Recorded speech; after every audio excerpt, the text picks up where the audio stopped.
پڑھیے شکیل احمد. بسم الله الرحمن الرحيم. باب وقت العشاء الى نصف الليل. وقال ابو بكر رضي الله تعالى عنه كان النبي صلى الله عليه وسلم يستحب تاخيرها.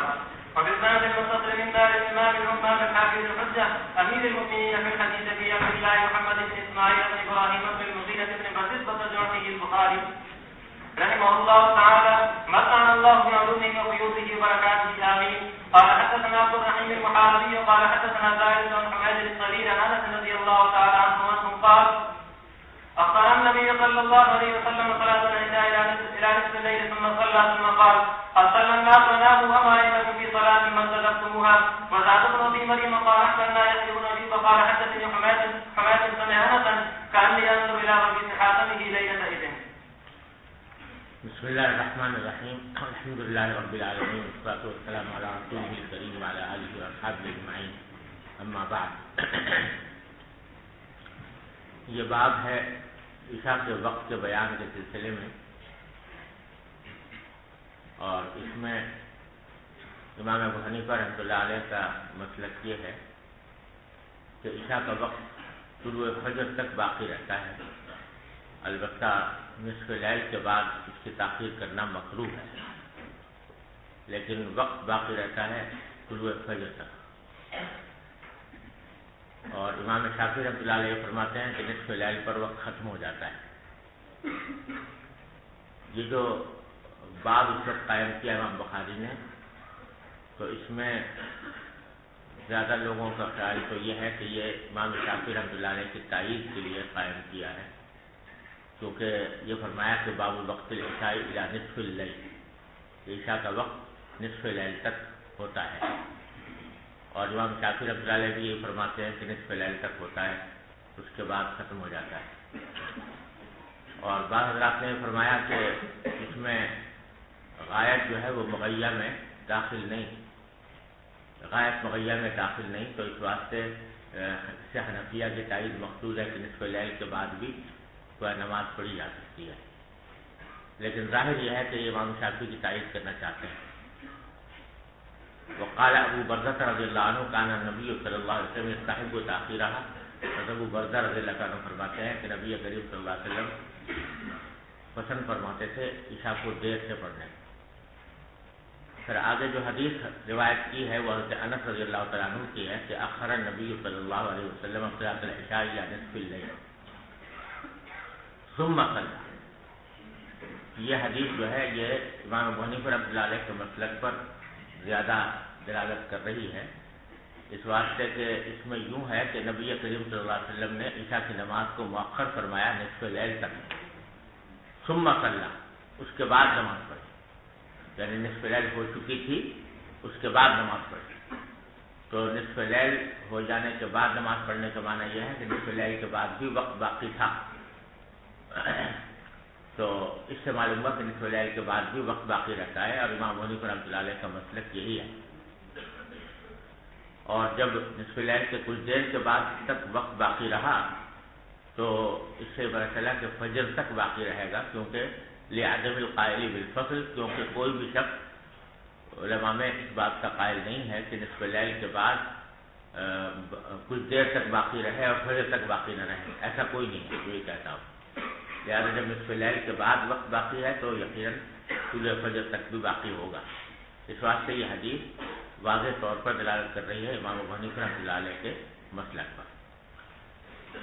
اور پھر آگے وہی روایت کے اندر یہ فرمایا کہ نبی کریم صلی اللہ علیہ وسلم نے فرمایا کہ لوگ قد صلی الناس وناموا، کہ بہت سے لوگ جو ہیں وہ تو نماز پڑھ کے سو گئے، لیکن تم جو باقی ہو انتظار کر رہے ہو، تو جب تک انتظار کر رہے ہو اس وقت تک تمہیں ایسے ہی لکھا جائے گا اللہ تعالیٰ کے یہاں جیسا کہ نماز میں ہو. اور حضرت انس رضی اللہ عنہ اسی میں آخر میں فرماتے ہیں کہ کأنی انظر الی وبیس خاتمہ لیلۃ الاثنین، مجھے وہ منظر اس طرح یاد ہے جیسے کہ میں اب دیکھ رہا ہوں نبی کریم صلی اللہ علیہ وسلم کی انگوٹھی کی چمک کو جو اس رات میں آپ نے پہنی ہوئی تھی. جی. باب فضل صلاة الفجر والحديث. وبه قال حدثنا مسدد قال حدثنا يحيى بن اسماعيل قال حدثنا قيس قال قال لي جرير بن عبد الله رضي الله عنهم أما عند النبي صلى الله عليه وسلم إذا أدرك القمر ليلة البدر فقال أما إنكم تدرون ربكم كما ترون هذا لا تضامون وقال لا تضامون في رؤيته فإن استطعتم ألا تغلبوا على صلاة قبل طلوع الشمس وقبل غروبها فافعلوا ثم قال فسبح بحمد ربك قبل طلوع الشمس وقبل غروبها. قال أبو عبد الله ذات بن شهاب بن إسماعيل عن زيد بن جرير رضي الله تعالى عنه أنه قال النبي صلى الله عليه وسلم تدرون ربكم عيانا. یہ حدیث تو پہلے بھی گزر گئی ہے اور یہاں باب اس پر قائم کیا فضل صلاۃ الفجر والحدیث. تو صلاۃ الفجر کی فضیلت بیان کرنا مقصود ہے اور اس حدیث میں نبی کریم صلی اللہ علیہ وسلم نے نماز فجر کی فضیلت بیان فرمائی بھی ہے کہ اگر تمہیں استطاعت ہو اس بات کی کہ طلوع شمس سے پہلے اور غروب شمس سے پہلے کی نماز میں مغلوب نہ ہو تم بلکہ نماز پڑھنے کا اہتمام کرو تو یہ کرو کیونکہ بالآخر اس کے نتیجے میں اللہ جل جلالہ کا دیدار آخرت میں انشاءاللہ نصیب ہوگا. تو فضیلت تو اس سے یہ معلوم ہو رہی ہے. البتہ ترجمۃ الباب میں جو آگے ایک لفظ بڑھا دیا امام بخاری نے باب فضل صلاۃ الفجر والحدیث، اس کا کیا مطلب ہے؟ اس کے بارے میں شراح بخاری جو ہیں وہ خاصے انہوں نے ان کو دشواری پیش آئی ہے یہ بیان کرنے میں کہ اس لفظ سے کیا مقصود ہے امام بخاری کا. صلاۃ الفجر کی فضیلت تو بات واضح ہے لیکن والحدیث کا کیا مطلب ہے؟ تو بعض حضرات نے تو یہ فرمایا کہ مطلب یہ ہے کہ باب فضل صلاۃ الفجر والحدیث الواردی فی، مراد یہ ہے کہ صلاۃ الفجر کی فضیلت اور اس فضیلت کے بارے میں جو حدیث وارد ہے اس کے لیے یہ باب قائم کیا ہے. لیکن یہ بات اس لیے بات سمجھ میں نہیں آتی کہ جہاں بھی باب قائم کرتے ہیں تو پھر بعد میں کوئی نہ کوئی حدیث وارد ہوتی ہے اس کے بارے میں، یہیں پر خاص طور پر کہنے کی کیا ضرورت تھی باب فضل صلاۃ الفجر والحدیث. بعض حضرات نے فرمایا کہ یہاں امام بخاری کچھ اور کہنا چاہتے تھے اور حدیث کے بعد، لیکن بعد میں جملے کو پورا کرنے کا موقع نہیں ملا، اس واسطے والحدیث رہ گیا تھے. یہ بھی بعض لوگوں نے توجیہ کی ہے. اور بعض حضرات نے یہ فرمایا کہ مراد اس سے یہ ہے کہ باب فضل صلاۃ الفجر والحدیث، حدیث ہی نہیں ہے، اس کا عطف جو ہے وہ صلاۃ الفجر پر نہیں ہے بلکہ فضل پر ہے. یعنی صلاۃ الفجر کی فضیلت بیان کر کے مقصود ہے اور یہ بیان کرنا مقصود ہے کہ نماز فجر کے بعد باتیں کرنا کچھ اچھا نہیں، بلکہ افضل یہ ہے کہ آدمی نماز فجر کے بعد بیٹھا رہے یہاں تک کہ طلوع شمس ہو جائے اور اس کے بعد پھر اشراق پڑھے، اور بیچ میں باتیں کرنا اچھا نہیں. اس کو بیان کرنے کے لیے حدیث کا رنگ بڑھایا، لیکن یہ بات بھی اتنی واضح نہیں ہوتی. بہتر توجیہ اس کی وہ ہے جو حضرت علامہ انور شاہ صاحب کشمیری رحمۃ اللہ علیہ نے فیض الباری میں فرمائی ہے. وہ فرماتے ہیں کہ اصل میں امام بخاری رحمۃ اللہ علیہ کا طریقہ یہ ہے کہ بعض اوقات وہ کوئی حدیث روایت کرتے ہیں اور اس حدیث کی روایت کرنے کے دوران ان کا اسی حدیث کے اندر کوئی مسئلہ مستنبط ہو رہا ہوتا ہے دوسرا. یعنی ایک تو مسئلہ وہ ہے جو ترجمۃ الباب میں بیان کیا گیا، لیکن اس کے علاوہ کوئی اور مسئلہ بھی اس سے نکل رہا ہوتا ہے تو اس کی طرف بھی ترجمۃ الباب میں اشارہ فرما دیتے ہیں. تو یہاں چونکہ نبی کریم صلی اللہ علیہ وسلم نے حضرت جریر فرماتے ہیں کہ نبی کریم صلی اللہ علیہ وسلم نے 14ویں رات میں چاند کی طرف دیکھ کر یہ بات فرمائی تھی کہ تم اللہ تبارک و تعالیٰ کا دیدار اس طرح کرو گے جیسے اس چاند کو دیکھ رہے ہو. تو یہ بات ظاہر ہے کہ آپ نے رات میں فرمائی تھی، اور رات کے وقت میں 14ویں کا چاند زیادہ چمکدار ہوتا ہے عشاء کے بعد. تو اس سے ظاہر یہ ہے کہ آپ نے یہ بات عشاء کے بعد فرمائی. تو بتلانے کا مقصود ہے کہ عشاء کے بعد کوئی بات کرنا یہ بھی جائز ہے، یہ بھی اس حدیث سے نکل رہا ہے. آگے مستقل باب آ رہا ہے جس میں نبی کریم صلی اللہ علیہ وسلم نے عشاء کے بعد باتیں کرنے سے منع فرمایا. تو یہاں اس حدیث سے یہ بات معلوم ہو رہی ہے کہ عام حالات میں اگرچہ منع ہو لیکن کبھی ضرورت کے تحت کوئی بات کر لی جائے عشاء کے بعد تو وہ جائز ہوتی ہے. یہ مسئلہ کیونکہ نکل رہا تھا تو اس سے مراد یہ ہے امام بخاری کی کہ اس حدیث سے دو مسئلے نکل رہے ہیں.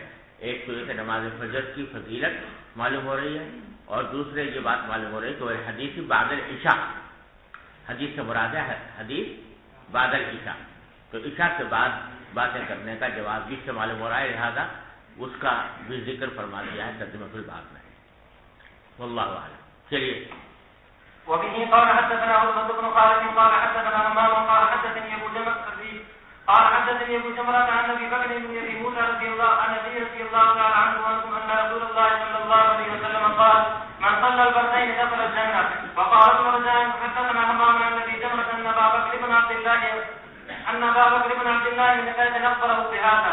وبه قال حدثنا بردین مراد ہے دو ٹھنڈے وقت، اور مراد ہے اس سے فجر کی نماز اور عصر کی نماز جو ٹھنڈے وقت میں پڑھی جاتی ہے۔ جی۔ وبه قال حدثنا اسحاق قال حدثنا حبان قال حدثنا همام قال حدثنا ابو جمرة عن ابي بكر بن عبد الله عن ابيه عن النبي صلى الله عليه وسلم مثله. جی۔ بسم الله الرحمن الرحيم. باب وقت الفجر. وبسند المتصل منا الى الامام الهمام الحافظ الحجة امير المؤمنين في الحديث ابي عبد الله محمد بن اسماعيل الجوفي البخاري رحمه الله تعالى متعنا بعلومه وقيوده وبركاته امين. قال حدثنا عمرو بن عاصم قال حدثنا حمام بن قتادة عن انس ان زيد بن ثابت رضي الله تعالى عنه حدثه انهم تساهروا مع النبي صلى الله عليه وسلم ثم قاموا الى الصلاة. قلت كم بينهما؟ قال قدر 50 او قال 60 يا نهاية. حضرت زید بن ثابت رضی اللہ عنہ فرماتے ہیں کہ انہوں نے نبی کریم صلی اللہ علیہ وسلم کے ساتھ سحری کھائی، تسحروا سحری کھائی، پھر نماز کے لیے کھڑے ہوئے، تو حضرت قتادہ نے پوچھا کہ کتنا وقت فاصلہ تھا دونوں کے درمیان، انہوں نے فرمایا کہ 50 یا 60 آیتیں پڑھنے کی مقدار، یعنی سحری اور نماز کے درمیان اتنا فاصلہ تھا سحری ختم کرنے کے بعد کہ جس میں 50 آیتیں پڑھی جا سکیں یا 60 آیتیں پڑھی جا سکیں۔ جی۔ وبه قال حدثنا حسن بن صباح سمع روح بن عبادة قال حدثنا سعيد بن قتادة عن انس بن مالك رضي الله تعالى عنه ان نبي الله صلى الله عليه وسلم وزيد بن ثابت رضي الله تعالى عنهما تسحرا فلما فرغ من سحوره ما قام نبي الله صلى الله عليه وسلم الى الصلاة فصلى. قلنا لأن ذكرا كان بين فراغهما من سحورهما ودخولهما في الصلاة. قال قدر ما يقرأ الرجل 50 آية. جی۔ وبه قال حدثنا اسماعيل بن ابي قيس عن عقيل عن سليمان عن ابي حاتم انه سمع سعد بن ثابت رضي الله تعالى عنه يقول كنت اتسحر في اهلي ثم تكون سرعه بها مدرك صلاه الفجر مع رسول الله صلى الله عليه وسلم. حضرت سالم بن سعد رضی اللہ تعالیٰ فرماتے ہیں کہ میں اپنے گھر والوں کے ساتھ سحری کھایا کرتا تھا، پھر مجھے جلدی ہوتی تھی اس بات کی کہ میں نبی کریم فجر کی نماز رسول کریم صلی اللہ علیہ وسلم کے ساتھ پال، یعنی اتنا فاصلہ زیادہ نہیں ہوتا تھا سحری میں اور نماز فجر میں، اس لیے اندیشہ ہوتا تھا کہ کہیں اگر مجھے دیر ہو گئی تو کہیں نماز میری نکل نہ جائے سرکار دو عالم صلی اللہ علیہ وسلم کے ساتھ، تو اس واسطے میں جلدی جایا کرتا تھا۔ جی۔ وبه قال حدثنا يحيى بن بكير قال حدثنا الليث عن عقيل عن ابن شهاب قال اخبرني عروة بن الزبير عن عائشة رضي الله تعالى عنها وعنهم اخبرته قالت كنا نساء المؤمنات يشهدن مع رسول الله صلى الله عليه وسلم صلاة الفجر متلفعات بمروتهن ثم ينصرفن الى بيوتهن حين يقضين الصلاة لا يعرفهن احد من الغلط. یہ جو 2-3 حدیثیں پیچھے گزری ہیں جن میں یہ بتلایا کہ سحری کے درمیان اور نماز فجر کے درمیان زیادہ وقفہ نہیں ہوتا تھا، بلکہ 50-60 آیتیں پڑھنے کی مقدار کو وقفہ ہوتا تھا، اس میں اس سے یہ بات معلوم ہوتی ہے کہ غلط میں آپ نماز پڑھتے تھے، جلدی پڑھتے تھے نماز، تو یہ حنفیہ کے خلاف اس لیے نہیں ہے کہ یہ بات کر رہے ہیں اس وقت کی جب کہ روزے رکھے جا رہے ہوں رمضان کی، اور رمضان میں حنفیہ کے نزدیک بھی تعجیل فجر کی نماز میں افضل ہے، اور حنفیہ جو کہتے ہیں کہ نماز فجر میں تاخیر افضل ہے، اسفار افضل ہے، وہ غیر رمضان میں۔ اب یہ غیر رمضان کی حدیث لا رہے ہیں امام بخاری۔ حضرت عائشہ رضی اللہ تعالیٰ فرماتی ہیں کہ کننا نساء المؤمنات یشهدن مع رسول اللہ صلی اللہ علیہ وسلم صلاۃ الفجر، مسلمان عورتیں نبی کریم صلی اللہ علیہ وسلم کے ساتھ نماز فجر میں حاضر ہوتی تھیں، متلفعات بمروطہن، لپٹی ہوئی ہوتی تھی اپنی چادروں میں، ثم ينقلبن على بيوتهن، پھر اپنے گھروں کو واپس جاتی تھیں، حين يقضين الصلاة، جب نماز پوری کر لیتی تھی. لا يعرفن احد من الغلط، کوئی ان کو پہچانتا نہیں تھا اندھیرے کی وجہ سے. یہ حدیث پہلے بھی گزری ہے اور وہاں میں نے عرض کیا تھا کہ وہاں من الغلط کا لفظ نہیں ہے، بلکہ یہ لا يعرفن احد پر حدیث ختم ہو گئی ہے کہ آپ واپس جاتی تھی اس طرح کہ کوئی ان کو پہچانتا نہیں تھا. تو لیکن یہاں من الغلط کا لفظ کا اضافہ ہے. تو در حقیقت یہ جو من الغلط ہے یہ حضرت عائشہ رضی اللہ تعالیٰ عنہا کے الفاظ نہیں ہیں، بلکہ ان کے کسی شاگرد کا ادراج ہے جو بعد میں اس نے اپنی طرف سے بڑھایا. یعنی اس نے یہ سمجھا کہ حضرت عائشہ جو کہہ رہی ہیں کہ کوئی ان کو پہچانتا نہیں تھا، اس کا مطلب وہ یہ سمجھے کہ اندھیرا اتنا ہوتا تھا کہ اس کی وجہ سے پہچانتا نہیں تھا، اس واسطے من الغلط کا بڑھا دیا. چنانچہ ابن ماجہ کی روایت میں یہاں صراحت ہے کہ جب یہ اس میں الفاظ یہ ہیں کہ لا یعرفن احد تعنی من الغلط، تعنی یہ حضرت عائشہ کی طرف اشارہ کر کے فرمایا کہ ان کی مراد یہ تھی کہ اندھیرے کی وجہ سے کوئی پہچانتا نہیں تھا. تو یہ احساس واضح ہے کہ یہ حضرت عائشہ کا لفظ نہیں ہے، بلکہ ان کے بعد کسی راوی نے تشریح کے طور پر اس کا اضافہ کیا. لیکن حضرت عائشہ کا اصل مقصد بظاہر یہ نہیں ہے کہ وہ اندھیرے کی وجہ سے کوئی پہچانتا نہیں تھا، بلکہ در حقیقت حضرت عائشہ رضی اللہ عنہا کی یہ حدیث اس سیاق میں ہے کہ حضرت فاروق اعظم رضی اللہ تعالیٰ عنہ نے خواتین کو مسجد میں آنے سے منع کر دیا تھا. تو بعض لوگوں کو یہ اشکال ہو رہا تھا کہ نبی کریم صلی اللہ علیہ وسلم کے عہد مبارک میں تو خواتین مسجد میں آیا کرتی تھی، پھر حضرت فاروق اعظم نے کیوں روک دیا؟ تو حضرت عائشہ فاروق اعظم کی تائید کرتے ہوئے فرما رہی ہیں کہ نبی کریم صلی اللہ علیہ وسلم کے عہد مبارک میں وہ فتنہ نہیں تھا جو اب پیدا ہو گیا ہے. اس زمانے میں عورتیں جاتی تھیں تو عام طور سے فجر کی نماز میں جاتی تھیں اور لپٹی ہوئی ہوتی تھی چادروں میں، کوئی ان کو پہچانتا بھی نہیں تھا، اس طرح جایا کرتی تھی. اور اب وہ صورتحال نہیں رہی، عورتیں جو جاتی ہیں وہ عام نمازوں میں بھی جاتی ہیں اور پوری طرح حجاب کا اہتمام بھی نہیں ہوتا اور اس کی وجہ سے فتنہ پیدا ہوتا ہے. اس لیے اب حضرت فاروق اعظم نے جو منع کیا ہے تو ٹھیک منع کیا ہے. یہ ہے سیاق حضرت عائشہ کی حدیث کا. تو وہ یہ جو کہہ رہی ہے کہ کوئی ان کو پہچانتا نہیں تھا، تو نہ پہچاننے کی وجہ کیا تھی؟ چادروں میں لپٹا ہوا ہونا. تو یہ بات بتانے مقصود ہے، اس سے یہ لازم نہیں آتا کہ نماز فجر جو ہے وہ غلط ہوتی. جی باب من ادرك من الفجر ركعه وبه قال حدثنا عبد الله بن مسلمة عن مالك بن زيد بن اسلم عن عطاء بن يسار وعن مسلم بن سعيد والعرب يحدثونه عن ابي هريرة رضي الله تعالى عنه وعنهم ان رسول الله صلى الله عليه وسلم قال من ادرك من الصبح ركعة قبل ان تطلع الشمس فقد ادرك الصبح ومن ادرك ركعة من العصر قبل ان تغرب الشمس فقد ادرك العصر. جی یہ تو بات گزری گئی ہے کل. جی باب من ادرك من الصلاة ركعة وبه قال حدثنا عبد الله بن يوسف قال حدثنا مالك عن ابن شهاب عن ابي سلمة بن عبد الرحمن عن ابي هريرة رضي الله تعالى عنه وعنه ان رسول الله صلى الله عليه وسلم قال من ادرك ركعة من الصلاة فقد ادرك الصلاة. جی باب الصلاة بعد الفجر حتى ترتفع الشمس وبه قال حدثنا حفص بن عمر قال حدثنا هشام بن قتادة عن ابي العالية عن ابن عباس رضي الله تعالى عنه وعنه قال اتيت عندي رجال مصريون وارضاهم عندي عمر ان النبي صلى الله عليه وسلم نهى عن الصلاة بعد الصبح حتى تشرق الشمس وبعد العصر حتى تغرب. اس باب میں یہ مسئلہ بیان کرنا مقصود ہے کہ نماز فجر کے بعد طلوع آفتاب تک کوئی اور نماز پڑھنا جائز نہیں ہے. تو نماز پڑھنا فجر کے بعد یہاں تک کہ سورج بلند ہو جائے. اس میں حضرت عبداللہ بن عباس رضی اللہ عنہما کی حدیث روایت کی ہے. وہ فرماتے ہیں کہ شہید عندی رجال مغزیون، میرے سامنے گواہی دی بہت سے ایسے حضرات نے جو بڑے پسندیدہ تھے، یعنی جو نیک لوگ تھے. وہ اغواہم عندی عمر، اور میرے خیال میں ان سب میں سب سے زیادہ پسندیدہ شخصیت حضرت عمر رضی اللہ عنہ کی تھی. انہوں نے بھی یہ بات روایت کی ہے اور دوسرے بہت سے صحابہ نے بھی، ان النبی صلی اللہ علیہ وسلم نہا عن الصلاۃ بعد الصبح، کہ آپ نے منع فرمایا صبح کے بعد نماز پڑھنے سے حتیٰ تشرق الشمس، یہاں تک کہ سورج طلوع ہو جائے.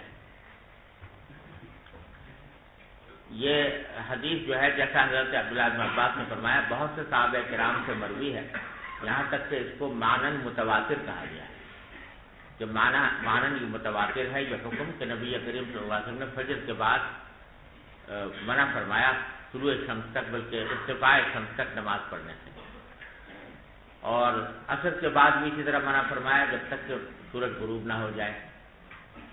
یہ حدیث معنن متواتر ہے، اور البتہ اس کی تشریح میں تھوڑا سا اختلاف ہے فقہاء کرام کے درمیان۔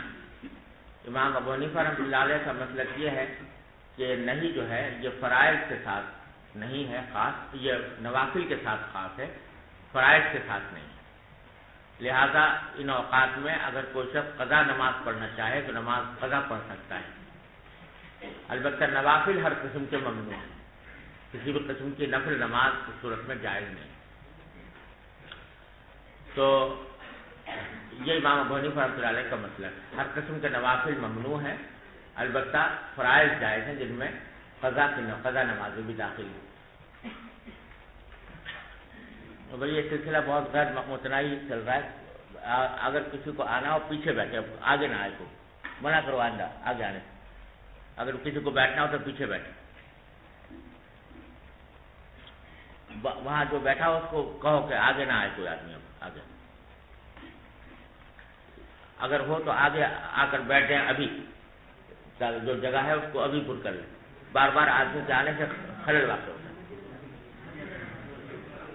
اگر جگہ ہے یہاں پر تو آگے ابھی پر کر لیں۔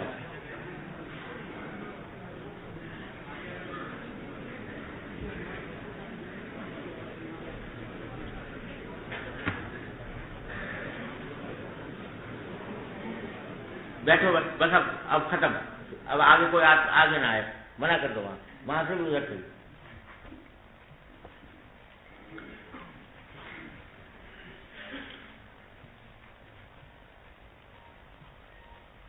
اعلان کر دیا تھا کہ جو اجازت کا ہوگی وہ اجازت حدیث کا جو ہوگا درس وہ 12 بجے ہوگا، تو پہلے سے سب اتنے سارے آدمیوں کو جمع ہونے کی کیا ضرورت؟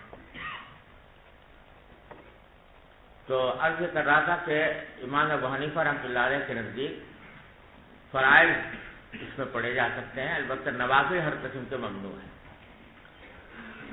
اور فرائض کے استثناء کی وجہ یہ ہے کہ یہ جو آپ نے نماز عصر کے بعد نماز فجر کے بعد نماز پڑھنے سے منع فرمایا، تو یہ بات واضح ہے کہ اس میں اس کی وجہ وقت کی کراہت نہیں ہے،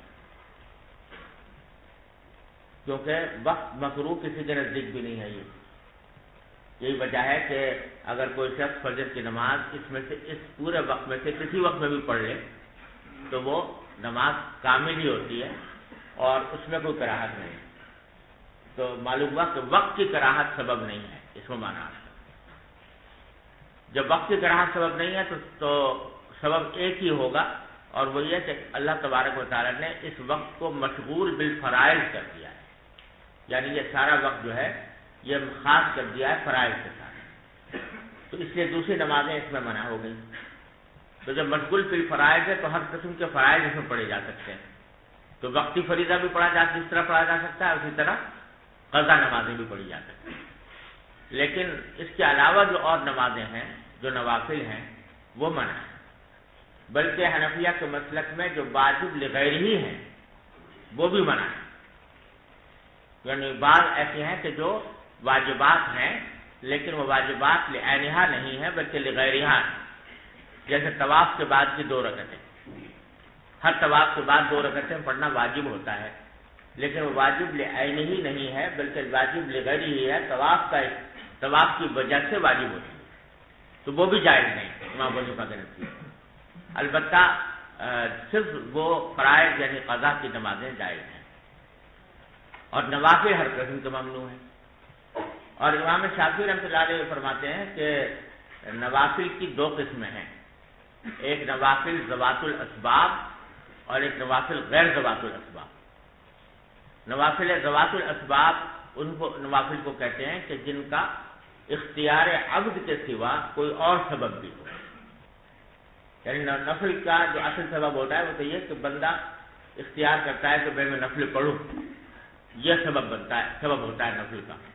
لیکن اگر کوئی ایسی نفل ہے کہ جس کا سبب اختیار عبد کے سوا بھی کچھ اور ہے، مثلا تحیت المسجد، کہ آدمی جب مسجد میں داخل ہو تو مسجد کا داخلہ جو ہے یہ سبب ہے نفل کے مستحب ہونے کا، تو وہ نوافل، یہ نفل ذات السبب ہو گئی. تو جو نوافل ذوات الاسباب ہیں ان کو امام شافعی رحمۃ اللہ فرماتے ہیں تو وہ ان اوقات میں جائز ہیں. لہذا اگر فجر کی نماز پڑھنے کے بعد یا عصر کی نماز پڑھنے کے بعد کسی نے وضو کیا اور وہ تحیۃ الوضو پڑھنا چاہتا ہے تو پڑھ سکتا ہے، یا کوئی مسجد میں داخل ہوا تحیۃ المسجد پڑھنا چاہتا ہے تو پڑھ سکتا ہے. تو یہ نوافل ذوات الاسباب ان کے نزدیک جائز ہیں. البتہ جو غیر ذوات الاسباب ہیں یعنی عام نوافل وہ جائز نہیں. اور امام شافعی رحمۃ اللہ علیہ کا استدلال جو ہے وہ اس حدیث سے ہے کہ جس میں نبی کریم صلی اللہ علیہ وسلم کا یہ ارشاد مذکور ہے، آگے آئے گی وہ حدیث کہ اذا اتی احدکم المسجد فلیرکع رکعتین او کما قال صلی اللہ علیہ وسلم، کہ جب تم میں سے کوئی شخص مسجد آئے تو 2 رکعتیں پڑھے. تو امام شافعی رحمۃ اللہ فرماتے ہیں کہ اس میں اذا کا جو لفظ ہے، اذا اتی احدکم المسجد، یہ اذا جو ہے یہ کلمہ عام ہے، جس کے معنی ہے جس وقت بھی تم میں سے کوئی شخص مسجد میں جائے تو 2 رکعتیں پڑھے. جب یہ کلمہ عام ہے تو اس میں وہ اوقات بھی شامل ہیں کہ جو فجر کے بعد اور عصر کے بعد کے اوقات ہیں، لہذا اس وقت میں بھی جائز ہے. اور امام ابو حنیفہ رحمۃ اللہ علیہ کا فرمانا یہ ہے کہ یہ حدیثیں جو ہیں جن میں فجر اور عصر کے بعد نماز پڑھنے سے منع فرمایا گیا ہے، یہ جو ہیں یہ مانن متواتر ہیں، اور اس میں خاص اسی بات کا بیان کیا گیا ہے کہ بعد الفجر اور بعد العصر نماز پڑھنا ممنوع ہے. لہذا حنفیہ جو بات کہہ رہے ہیں کہ نماز پڑھنا ممنوع ہے وہ ان احادیث کی عبارت النص، کیونکہ ثقل کلام لاجلہ، یہ کلام جو ہے اس حدیث کا اسی کام کے لیے لایا گیا کہ لوگوں کو فجر اور عصر کے بعد نماز پڑھنے سے منع کیا جائے. یہ ثقل کلام لاجلہ، لہذا عبارت النص ہے. بخلاف اس حدیث کے کہ اذا اتی احدکم المسجد فلیرکع رکعتین، تو وہاں مقصود اوقات کا بیان نہیں ہے، وہاں تو اصل مقصود جس کے لیے سوق کلام ہوا ہے وہ یہ بیان کرنا ہے کہ تحیۃ المسجد مستحب ہے. لیکن اذا کے لفظ سے امام شافعی استدلال کر رہے ہیں کہ اذا کا جو لفظ ہے یہ عموم پر دلالت کرتا ہے، عموم اوقات پر دلالت کرتا ہے. تو یہ استدلال جو ہے باشارۃ النص ہے. حنفیہ کا استدلال جو ہے ان حدیث سے وہ عبارت النص ہے، اور اذا اتی احدکم المسجد میں لفظ اذا سے استدلال کرنا یہ اشارۃ النص ہے، کیونکہ سوق کلام اس کے لیے نہیں ہوا. اور جب تعارض ہو جائے عبارت النص میں اور اشارۃ النص میں تو ترجیح عبارت النص کو ہوتی ہے. لہذا یہ بات زیادہ راجح ہے کہ ان اوقات میں نماز پڑھنا منع ہے.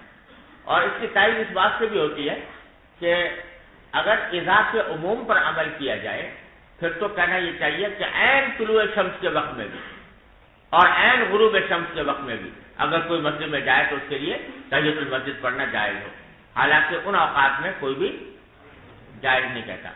تو اس سے معلوم ہوا کہ اس طرح کا عموم مراد نہیں ہے جیسا کہ امام شافعی رحمۃ اللہ علیہ کا استدلال ہے. بات سمجھ آئی؟ اور یہ جو میں نے عرض کیا تھا کہ طواف کے بعد کی 2 رکعتیں یہ بھی حنفیہ کے نزدیک ان اوقات میں منع ہے، تو وہ اس وجہ سے کہ نہی کے عموم میں وہ بھی داخل ہے. البتہ امام شافعی رحمۃ اللہ علیہ ان طواف کی رکعتوں کے بارے میں حضرت جبیر بن مطعم رضی اللہ تعالی عنہ کی ایک حدیث سے استدلال فرماتے ہیں جو ابو داؤد میں آئی ہے. اس میں نبی کریم صلی اللہ علیہ وسلم کا یہ ارشاد منقول ہے کہ یا آل بنی عبد مناف ان کان لکم من الامر شیء فلا تمنعوا احدا طاف بهذا البيت او صلى ایۃ ساعۃ شاء من لیل او نہار. کہ بنو عبد مناف کو خطاب کر کے آپ نے فرمایا کہ اگر تمہیں کوئی اختیار حاصل ہو مسجد حرام کے اوپر تو کسی بھی شخص کو منع نہ کرو کہ کسی وقت بھی وقت وہ آ کر یہاں پر طواف کرے یا نماز پڑھے جس وقت چاہے. تو یہاں پھر ایۃ ساعۃ شاء من لیل اور نہار کے عموم سے امام بخاری، امام احمد، امام شافعی رحمۃ اللہ علیہ استدلال فرماتے ہیں کہ دیکھو یہاں یہ فرمایا گیا ہے کہ نماز ہر وقت میں پڑھنے کی اجازت دی جائے، کسی وقت میں بھی منع نہ کیا جائے، تو اس میں نماز فجر اور نماز عصر کے بعد کے اوقات بھی شامل ہیں۔ لیکن اس کا جواب حنفیہ کی طرف سے یہ ہے کہ در حقیقت یہ خطاب جو ہو رہا ہے یہ بنو عبد مناف کو بحیثیت پاسبان کعبہ نبی کریم صلی اللہ علیہ وسلم نے خطاب فرمایا کہ جب تم کعبے کے پاسبان بنو، مسجد حرام کے نگہبان بنو، تو ایسا نہ ہو کہ تم رات کسی وقت میں اپنی مرضی سے دروازے بند کر دو حرم کے اور لوگوں کو آنے سے روک دو، ایسا نہیں، بلکہ 24 گھنٹے تمہاری طرف سے لوگوں کو اجازت ہونی چاہیے کہ وہ مسجد حرام میں داخل ہوں، جس وقت چاہے نماز پڑھیں، جس وقت چاہے طواف کریں۔ اس میں یہ مسئلہ بیان کرنا مقصود نہیں ہے کہ نماز پڑھنا کس وقت جائز ہے کس وقت جائز نہیں، بلکہ ان محافظین کعبہ کو یہ حکم دیا جا رہا ہے کہ تم منع نہ کرو لوگوں کو آ کر عبادت کرنے سے۔ اب جو عبادت کرنے والے ہیں وہ اپنے وقت میں، جس وقت میں جو وقت مشروع ہے اس کے اندر آ کر عبادت کریں گے، یہ الگ مسئلہ ہے، اس کا اس حدیث سے کوئی تعلق نہیں۔ جی وبه قال حدثنا مسدد قال حدثنا يحيى عن شعبة عن قتادة سمعت أبا العالية عن ابن عباس رضي الله تعالى عنه وعنه قال حدثني ناس بهذا. وبه قال حدثنا مسدد قال حدثنا يحيى بن سعيد عن هشام قال أخبرني أبي قال أخبرني ابن عمر رضي الله تعالى عنه وعنه قال قال رسول الله صلى الله عليه وسلم لا تهروا بصلاتكم طلوع الشمس ولا غروبها. قال وحدثني ابن عمر رضي الله تعالى عنه فقال قال رسول الله صلى الله عليه وسلم إذا طلع هاجم الشمس فأقبلوا الصلاة حتى ترتفع، وإذا غاب هاجم الشمس فأقبلوا الصلاة حتى تغيب ساعة أو أكثر. وبه قال حدثنا عبيد بن إسماعيل عن أبي أسامة عن عبيد الله عن خبيب بن عبد الرحمن عن حفص بن عاصم عن أبي هريرة رضي الله تعالى عنه أن رسول الله صلى الله عليه وسلم نهى عن بيعتين وعن نصفتين وعن صلاتين. نهى عن الصلاة بعد الفجر حتى تطلع الشمس، وبعد العصر حتى تغرب الشمس، وعن اشتمال الصماء، وعن الاحتفال في صوب واحد يفضي بفتح إلى السماء، وعن المنابذة والمنافسة.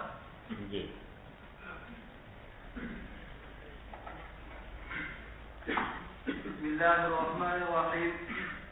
باب لا تتحرك الصلاة قبل غروب الشمس.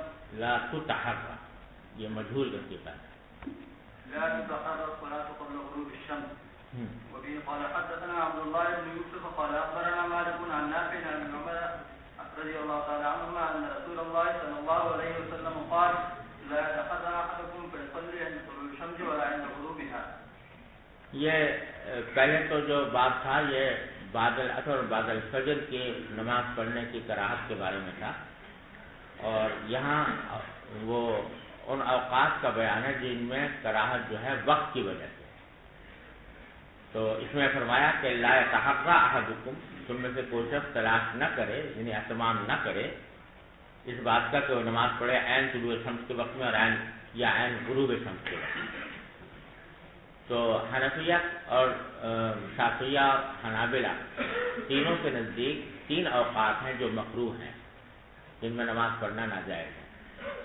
ایک عین طلوع شمس کا وقت، ایک عین غروب شمس کا وقت، اور تیسرا استوائے شمس کا وقت، یعنی زوال سے ذرا پہلے کا وقت، جبکہ سورج جو ہے وہ بالکل سر پر ہو.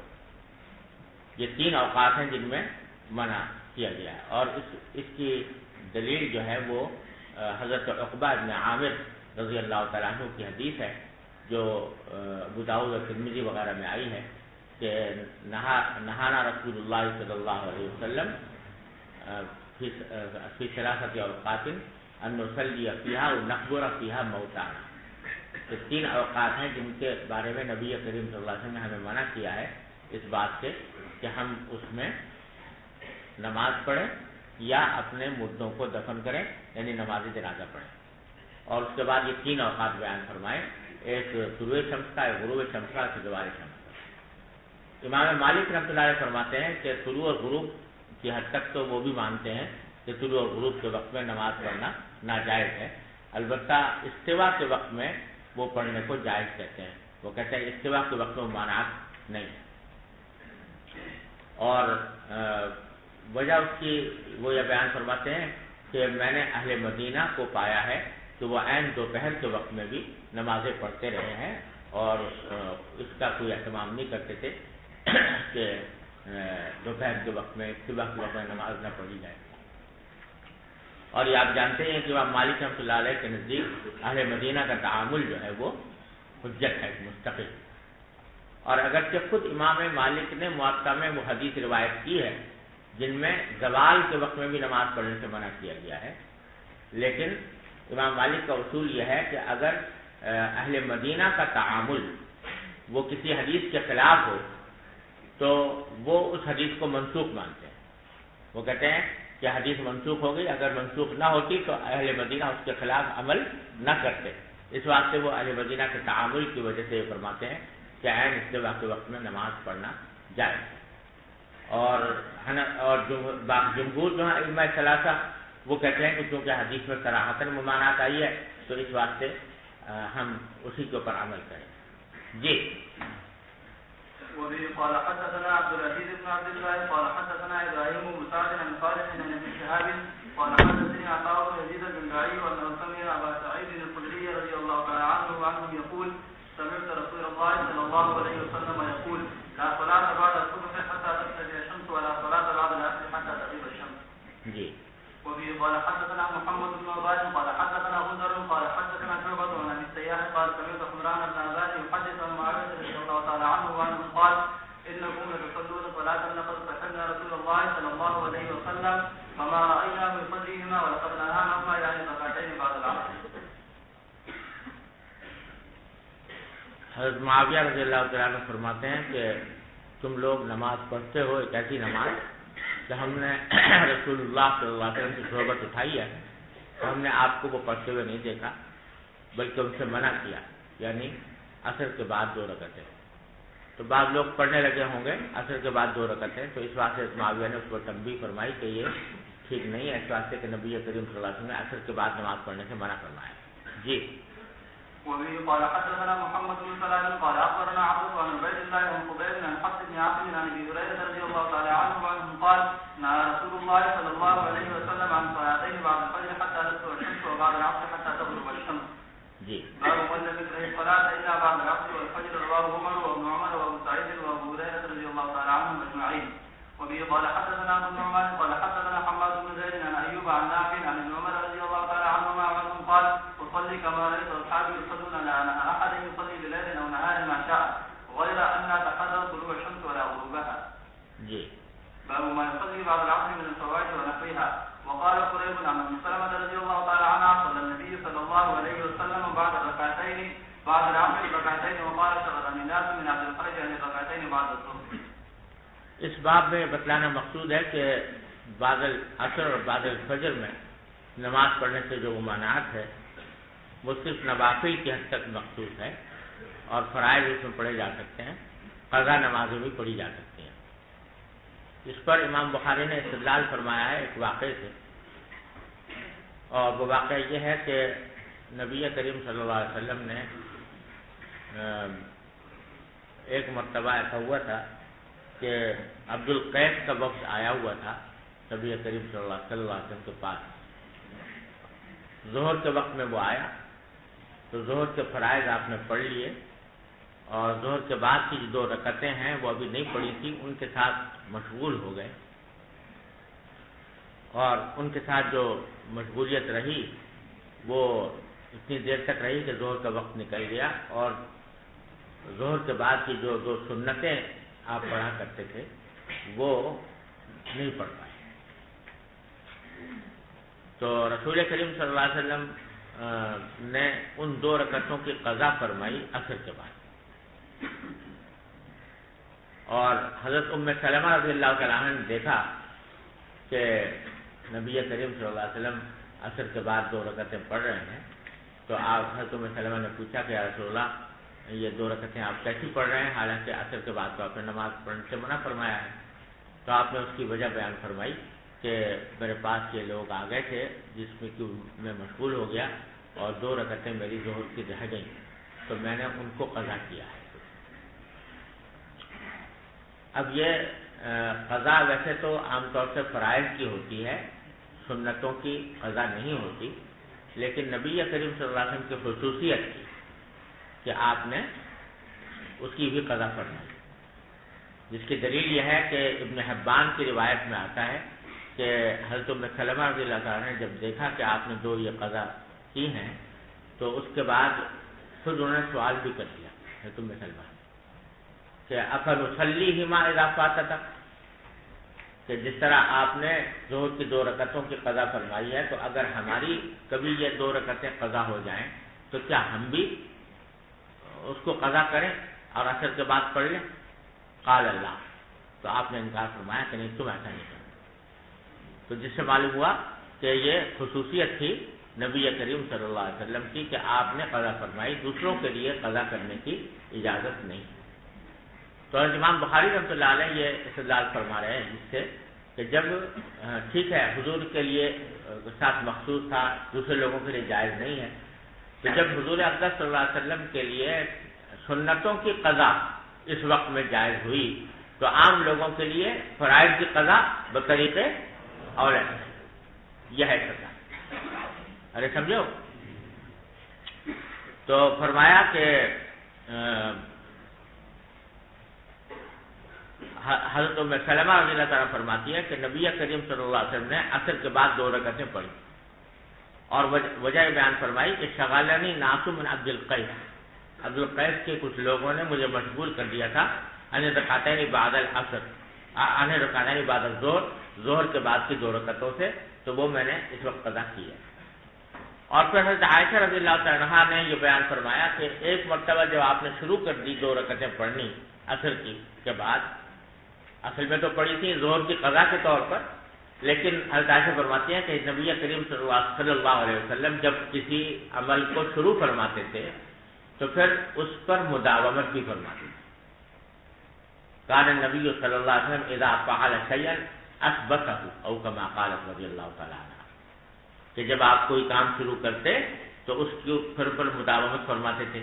تو اگرچہ ابتداءً یہ ظہر کی 2 رکعتوں کی قضا کے طور پر آپ نے عصر کے بعد 2 رکعتیں پڑھی تھی، لیکن اس کے بعد چونکہ ایک مرتبہ پڑھ لی تو اب پھر آئندہ بھی ان کو جاری رکھا اور عصر کے بعد 2 رکعتیں یہ حضرت عائشہ کے گھر میں جا کر پڑھتے رہے نبی کریم صلی اللہ علیہ وسلم۔ دوسرے لوگوں کے لیے اجازت نہیں تھی لیکن خود 2 رکعتیں پڑھتے جی۔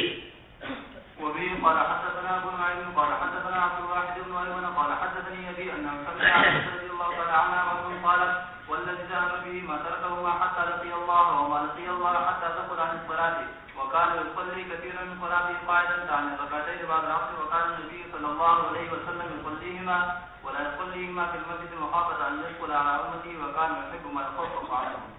یہاں اس میں حضرت عائشہ فرما رہی ہیں والذی ذهب به، قسم اس ذات کی جو نبی کریم صلی اللہ علیہ وسلم کو لے گئی، یعنی جس نے آپ کو وفات دی، یعنی اللہ تبارک و تعالیٰ، اس کی قسم کھا کر کہتی ہیں کہ ما ترکہما، یہ عصر کے بعد کی 2 رکعتوں کو آپ نے نہیں چھوڑا، حتی لقی اللہ، یہاں تک کہ اللہ تعالیٰ سے آپ کی ملاقات ہو گئی، یعنی آخر عمر تک یہ 2 رکعتیں پڑھتے رہے۔ وما لقی اللہ حتی تقول علیہ السلام، اور اللہ تعالیٰ سے آپ کی ملاقات نہیں ہوئی، یعنی آپ کی وفات نہیں ہوئی، یہاں تک کہ نماز پڑھنے میں آپ کو دشواری ہونے لگی بیماری کی وجہ سے۔ وکان یصلی کثیرا من صلاته قاعدا، اور آپ کی اپنی نماز کا کافی نمازیں جو ہیں آپ بیٹھ کر پڑھتے تھے، اور مراد تھی ان کی کہ یہ عصر کے بعد کی 2 رکعتیں، باقی تو رکھا آپ نے آخر وقت تک، لیکن آخر زمانے میں کمزوری کی وجہ سے آپ یہ رکعتیں بیٹھ کر پڑھتے تھے۔ وکان النبی صلی اللہ علیہ وسلم یصلیہما، آپ پڑھتے ضرور تھے لیکن ولا یصلیہما فی المسجد، مسجد میں نہیں پڑھتے تھے، کیوں؟ مخافۃ ان یدخل علی امتی، کیونکہ اس کو یہ ڈر تھا کہ یہ امت جب دیکھے گی کہ میں مسجد میں نماز پڑھوں گا تو ساری امت کے لوگ دیکھیں گے تو وہ بھی پڑھنے کی کوشش کریں گے اور پھر ان پر گراں گزریں گی، اور حضور اقدس صلی اللہ علیہ وسلم پسند فرماتے تھے امت سے تخفیف کو، کان یحب ما یخفف عنہ۔ جی۔ وبه قال حدثنا مسدد قال حدثنا يحيى قال حدثنا هشام قال اخبرني ابي قال قال قالت عائشة رضي الله تعالى عنها إن أختي ما ترك النبي صلى الله عليه وسلم عن سجدتين بعد العصر عندي قط. وبه قال حدثنا موسى بن إسماعيل قال حدثنا عبد الواحد قال حدثنا الشيباني قال حدثنا عبد الرحمن بن الأسود عن أبيه عن عائشة رضي الله تعالى عنها وعنهم قالت ذكرت أن لم يكن رسول الله صلى الله عليه وسلم يدعو ما سرا ولا علانية ركعتان قبل صلاة الصبح وركعتان بعد العصر. وبه قال حدثنا محمد بن عرفة قال حدثنا ابن عمر عن ابي اسحاق قال رايت الاسود ومسروقا شهدا على عائشة رضي الله تعالى عنها وعنهم قالت ما كان النبي صلى الله عليه وسلم يأتيني في يوم بعد العصر الا صلى ركعتين. باب التكبير في الصلاة في يوم غيب. وبه قال حدثنا معاذ بن فضالة قال حدثنا هشام عن يحيى وابن كثير عن ابي قلابة ان والوليد حدثه قال كنا مع بريدة رضي الله تعالى عنها في يوم ذي غيب فقال بكر مع بريدة رضی اللہ عنہا نہیں بھائی عنہ ہے. حضرت بريدہ جو ہیں یہ صحابی ہیں، صحابیہ نہیں ہیں. مع بريدة رضي الله تعالى عنه في يوم ذي غيب فقال بكر بالصلاة فإن النبي صلى الله عليه وسلم قال من ترك صلاة العصر حبط عمله. یہ کل بھی گزر گئی ہے جی. باب الأذان بعد ذهاب الوقت. وبه قال حدثنا عمران بن ميسرة قال حدثنا محمد بن خزيم قال حدثنا حسين عن عبد الله بن ابي قلابة عن ابيه قال سرنا مع النبي صلى الله عليه وسلم ليلة فقال بعض القوم لو أردت بنا يا رسول الله قال أخاف أن تناموا عن الصلاة قال بلال أنا أوقظكم فاستدعوه وأسن بلال ظهره إلى راحلته فغلبته عيناه فنام فاستيقظ النبي صلى الله عليه وسلم وقصر حاجب الشمس فقال يا بلال أينما قلت قال ما أوتيت علي نعمة مثلها قط قال إن الله قبض أرواحكم حين شاء وردها عليكم حين شاء يا بلال قم فأذن بالناس بالصلاة فتوضأ فلما طلعت الشمس وبياضت قام فصلى. یہ لیلۃ التعریف والا واقعہ ہے، پہلے بھی اختصار کے ساتھ گزرا ہے، یہاں قدر تفصیل سے آیا ہے. حضرت ابو قتادہ رضی اللہ عنہ فرماتے ہیں کہ نبی کریم صلی اللہ علیہ وسلم کے ساتھ ایک رات سفر میں چلے، فقال بعض القوم، کچھ لوگوں نے کہا کہ لو عرفت بنا یا رسول اللہ، اگر آپ ہمیں دیکھ کر رات کے وقت میں آخر شب میں کہیں ٹھہر جائیں، پڑاؤ ڈال لیں تو اچھا ہو. تو آپ نے فرمایا اخاف ان تناموا عن الصلاۃ، مجھے ڈر ہے کہ اب اگر اس وقت کہیں پڑاؤ ڈالا اور سو گئے تو کہیں نماز سے نہ سوتے رہ جائیں اور نماز نکل جائے. قال بلال، حضرت بلال نے فرمایا کہ انا اوقظکم، میں بیدار کر دوں گا، آپ سو جاؤ اطمینان سے. فاستجعوا، تو لوگ لیٹ گئے. واسند بلال ظہرہ الی راحلتہ، حضرت بلال لیٹے نہیں لیکن اپنی راحلہ سے انہوں نے اپنی پشت لگا لی، دیگ لگا لی سستانے کے لیے. فغلبت عیناہ، اسی حالت میں ان کے اوپر نیند غالب آ گئی. فنام، وہ بھی سو گئے. فاستيقظ النبي صلی اللہ علیہ وسلم وقد طلع حاجب الشمس، نبی کریم صلی اللہ علیہ وسلم بیدار اس وقت ہوئے جبکہ سورج طلوع ہو چکا تھا. تو آپ نے فرمایا یا بلال اینما قلت، کہاں ہے وہ بات جو تم کہہ رہے تھے کہ ہم تم کو میں بیدار کر دوں گا. قال حضرت بلال نے فرمایا کہ ما القیت علی نومۃ مثلها، یا رسول اللہ مجھ پر اس جیسی نیند اس سے پہلے کبھی بھی مسلط نہیں ہوئی جیسے کہ آج ہوئی. مثلها قط. قال ان اللہ قبض ارواحکم، تو آپ نے فرمایا کہ اللہ تعالیٰ نے تمہاری روحیں قبض کر لی تھیں حین شاء، جب چاہا، وردها علیکم حین شاء، اور واپس کر دی جب چاہا. تو یہاں بظاہر یہ اللہ تبارک و تعالیٰ کی مشیت اور حکمت یہ تھی کہ اس طرح قضا نمازوں کے مسائل لوگوں کو معلوم ہو کہ قضا کس طرح پڑھی جاتی ہے. تو اللہ تعالیٰ نے اپنی مشیت سے یہ فیصلہ فرمایا. پھر آپ نے فرمایا کہ یا بلال قم فاذن بالناس بالصلاۃ، کہ اے بلال تم لوگوں اذان دو نماز کے لیے. اسی پر امام بخاری نے باب قائم کیا، باب الاذان بعد ذهاب الوقت، کہ وقت گزر جانے کے بعد جب قضا نماز پڑھ رہے ہوں تو اس وقت بھی اذان مشروع ہے، کیونکہ اس وقت نماز قضا ہو چکی تھی اور طلوع شمس کے بعد آپ نے حضرت بلال سے فرمایا کہ اذان دو. تو معلوم ہوا کہ اگر کوئی کسی جماعت کی قضا ہو جائے، پورا مجمع جو ہے اس کی نماز قضا ہو جائے، وہ مجمع جماعت سے نماز پڑھنا چاہے تو پھر اذان دینا مشروع ہے. البتہ علماء کرام نے فرمایا کہ یہ اسی وقت ہے جبکہ اکٹھی پوری جماعت کی نماز قضا ہوئی ہو، اور پھر وہ جماعت سے نماز پڑھنا چاہیں قضا، تو اس وقت میں اذان دینا ٹھیک ہے۔ لیکن اگر انفرادی طور پر کسی کی قضا ہوئی ہو تو انفرادی طور پر اذان نہیں دینی چاہیے۔ ویسے عام حالات میں تو حکم یہ ہے نا کہ اگر اکیلا بھی کوئی آدمی سفر کر رہا ہے، اکیلا بھی نماز پڑھنا چاہتا ہے سفر کے دوران، تو کیا کرے؟ اذان دے۔ لیکن اس صورت میں جب کہ نماز قضا ہو گئی ہو تو اکیلے آدمی کو اذان نہیں دینی چاہیے، کیونکہ اکیلے آدمی کے اذان دینے کے معنی یہ ہے کہ وہ اپنے نماز کے قضا ہونے کا اعلان کر رہا ہے لوگوں کے سامنے کہ میری نماز قضا ہو گئی۔ تو یہ بات اچھی نہیں ہے کہ آدمی کی نماز قضا ہو اور وہ دوسروں کے سامنے اعلان کرتا پھرے۔ اس واسطے اس میں نہیں ہے اذان۔ اس وقت ہے جب کہ اکٹھی جماعت کی نماز قضا ہوئی ہے اور سب مل کر جماعت سے پڑھنا چاہتے ہیں، تو پھر اس وقت میں اذان دینی چاہیے، جیسا کہ یہاں نبی کریم صلی اللہ علیہ وسلم نے اذان دلوائی۔ پھر آگے فرماتے ہیں فتوضأ، اس کے بعد آپ نے وضو کیا، فلما ارتفعت الشمس وبیاضت، جب سورج بلند ہو گیا اور سفید ہو گیا تو پھر آپ نے کھڑے ہو کر نماز پڑھی۔ یہ جملہ جو ہے صریح دلیل ہے حنفیہ کی اس مسئلے میں، جس کی طرف ایک مرتبہ پہلے بھی میں نے اشارہ کیا تھا کہ حنفیہ کے نزدیک اگر کسی شخص کی نماز قضا ہو جائے، فجر کی نماز، سورج نکل آئے، تو اٹھتے ہی فوراً نہیں پڑے گا بلکہ انتظار کرے گا سورج کے بلند ہونے کا اور اس کے بعد پڑے گا۔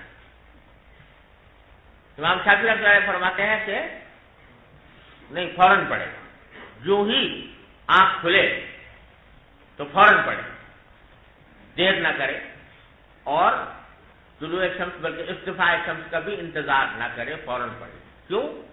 وہ کہتے ہیں کہ وہی بات کہ حدیث کے الفاظ یہ ہیں کہ من نام عن صلاۃ او نسیھا فلیصلیھا اذا ذکر،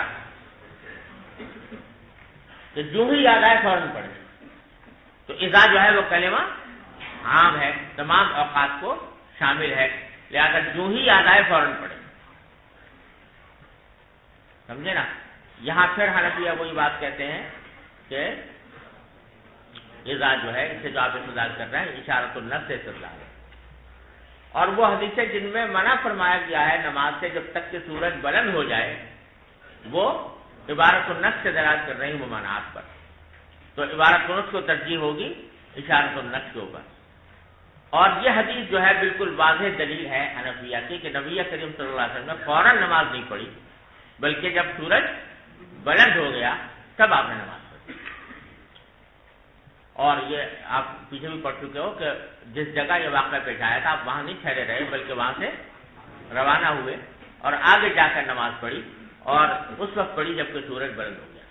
تو یہ حدیث جو ہے حنفیہ کی دلیل ہے۔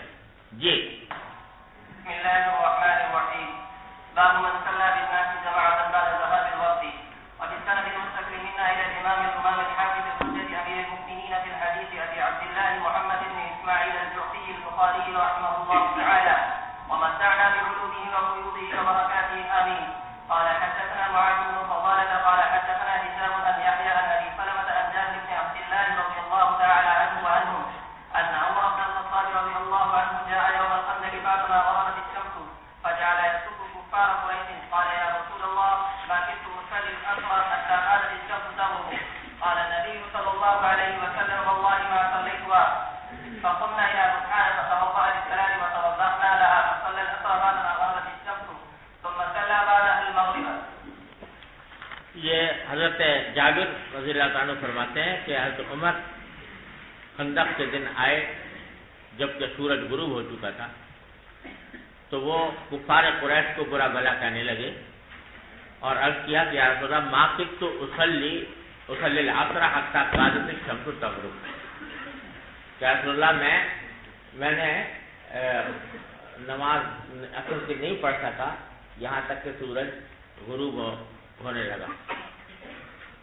یعنی یہ کفار قریش نے ہمیں اپنے ساتھ اس طرح مشغول کر لیا کہ اس کی وجہ سے ہماری عصر کی نماز قضا ہو گئی اور غروب شمس ہونے لگا۔ تو نبی کریم صلی اللہ علیہ وسلم نے فرمایا واللہ ما صلیتها، آپ نے فرمایا اللہ کی قسم میں نے بھی نہیں پڑھی نماز، یعنی جس طرح فاروق اعظم کی نماز قضا ہوئی تھی اسی طرح رسول کریم صلی اللہ علیہ وسلم کی نماز بھی قضا ہو گئی تھی. فقمنا الی بطحان، تو پھر کہتے ہیں کہ ہم بطحان کے مقام پر کھڑے ہوئے، آپ نے نماز کے لیے وضو فرمایا اور ہم نے بھی وضو کیا، پھر آپ نے عصر کی نماز پڑھی غروب شمس کے بعد، اس کے بعد پھر مغرب کی نماز پڑھی. تو یہاں امام بخاری سے استدلال یہ کر رہے ہیں کہ قضا نمازیں جماعت سے پڑھی جا سکتی ہیں. چنانچہ ترجمۃ الباب یہ بنایا کہ من صلی بالناس جماعۃ بعد ذهاب الوقت. جی باب من نسي صلاة فليصلي إذا ذكر ولا يريد إلا تلك الصلاة. وقال إبراهيم من ترك صلاة واحدة 20 سنة لم يرد إلا تلك الصلاة الواحدة. یہ باب ہے کہ من نسی صلاۃ فلیصلی اذا ذکر، جو شخص کوئی نماز پڑھنا بھول جائے تو جب یاد آئے تو اس وقت پڑھ لے. یہ حدیث کے الفاظ ہیں اور اتنی بات سب کے نزدیک مسلم ہے. البتہ آگے جملہ امام بخاری نے بڑھایا ولا یعید الا تلک الصلاۃ، کہ اعادہ نہیں کرے گا مگر اسی نماز کا، صرف اسی ایک نماز کا جو قضا ہوئی. اس کا کیا مطلب ہے؟ اب اس جملے کو کا اضافہ کر کے امام بخاری کیا فرمانا چاہتے ہیں، اس کے بارے میں شراح بخاری نے مختلف رائے ظاہر کی.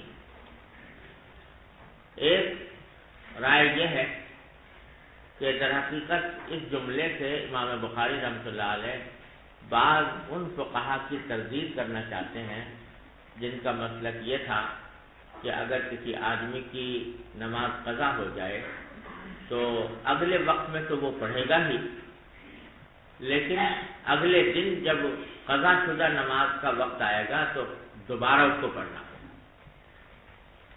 یعنی ان کا مقصد یہ تھا کہ فرض کرو ایک شخص کی نماز قضا ہوئی ظہر کی، ظہر پر وہ نماز نہیں پڑھ سکا یہاں تک کہ عصر کا وقت آ گیا، تو عصر کے وقت میں وہ کیا کرے گا؟ پہلے ظہر پڑھے گا اور پھر عصر پڑھے گا. یہ تو ہوگا ہی، لیکن وہ حضرات یہ فرماتے ہیں کہ جب اگلے دن ظہر کا وقت آئے گا تو اس وقت میں ظہر کی نماز دوبارہ پڑھیں. تو گویا اگر ایک نماز قضا ہو جائے، اپنے وقت سے فوت ہو جائے، تو 2 مرتبہ قضا ان کے نزدیک پڑے، ایک فوراً اگلے وقت میں اور ایک اگلے دن جب اسی فوت شدہ نماز کا وقت آئے اس وقت. بات سمجھ آئی؟ یہ بات تو کہا کا مسلک تھا. اب تو ائمہ اربعہ میں سے کوئی اس کا قائل نہیں ہے، ائمہ اربعہ میں سے، ائمہ متبوعین میں سے، لیکن ابتدا میں بعض تابعین کا یہ مسلک تھا اور اس پر بعض احادیث بھی موجود ہیں جو اس معنی پر دلالت کرتی ہیں. ان میں سے بعض تو سنادن ضعیف ہیں اور بعض ایسی ہیں کہ جو اس موضوع پر صریح نہیں لیکن بہرحال موجود ہیں. ابو داؤد میں ایک حدیث آئی ہے جس سے یہ مطلب نکل سکتا ہے کہ آدمی کو اگلے دن بھی وہ دوبارہ پڑھنی چاہیے نماز. تو لا یعید الا تلک الصلاۃ فرما کر امام بخاری رحمۃ اللہ علیہ اس مسلک کی تردید فرما رہے ہیں کہ نہیں، جب ایک مرتبہ قضا پڑھ لی تو اب اس کے بعد اس کو مزید دوبارہ دہرانے کی ضرورت نہیں. ارے سمجھو؟ تو لا یعید الا تلک الصلاۃ، نہیں اعادہ کرے گا مگر صرف اسی نماز کا جو قضا ہوئی تھی. بس ظہر کی قضا ہوئی تھی، عصر میں پڑھ لی، بس کافی. اگلے دن پھر دوبارہ ظہر کے وقت میں پڑھنے کی ضرورت نہیں. سمجھ گئے بھائیو؟ دوسری تشریح بعض حضرات نے اس ترجمۃ الباب کی یہ کی ہے کہ امام بخاری رحمۃ اللہ علیہ اس جملے کے ذریعے ان حضرات فقہا کی تردید کرنا چاہتے ہیں جن کا مسلک یہ ہے کہ نمازوں میں قضا نمازوں میں ترتیب واجب ہے اور کثرت فوائد سے بھی ترتیب ثابت نہیں ہوتی. یہ مسئلہ تو آپ بار بار پڑھ چکے ہو فقہ میں کہ ترتیب سے قضا کرنا تو ہے واجب حنفیہ کے نزدیک اور جمہور کے نزدیک، کہ جس ترتیب سے نمازیں قضا ہوئی ہیں اسی طرح ترتیب سے پڑھنا ضروری ہے، لیکن یہ ترتیب کا وجوب ثابت ہو جاتا ہے کثرت فوائد سے. 6 نمازوں سے جب زیادہ بڑھ گئی فوائد تو پھر ترتیب ساقط ہو گئی. اب اس کے بعد بغیر ترتیب کے بھی آدمی نمازیں قضا کر سکتا ہے. بعض فقہا کا مسلک یہ تھا کہ نہیں کتنی بھی زیادہ نمازیں ہو جائیں لیکن ترتیب ساقط نہیں ہوتی. لہذا اگر فرض کرو کہ ایک شخص نے ظہر پڑھی، سمجھے نا، اور ظہر قضا ہو گئی، اور پھر عصر کے وقت میں اس کو چاہیے تھا کہ وہ پہلے ظہر پڑھتا پھر عصر پڑھتا، تو اس نے عصر چھوڑ دی، وہ ظہر چھوڑ دی اور صرف عصر پڑھ لی. تو یہ عصر کی نماز اس کی ہوئی کہ نہیں ہوئی؟ نہیں ہوئی. پھر مغرب پڑھ لی، مغرب کو چاہیے تھا تو پہلے ظہر پڑھتا پھر عصر پڑھتا پھر مغرب پڑھتا، لیکن اس نے مغرب پڑھ لی تو ظہر اور عصر کی جو نمازیں پڑھی تھی وہ نہیں ہوئی. تو لہذا جب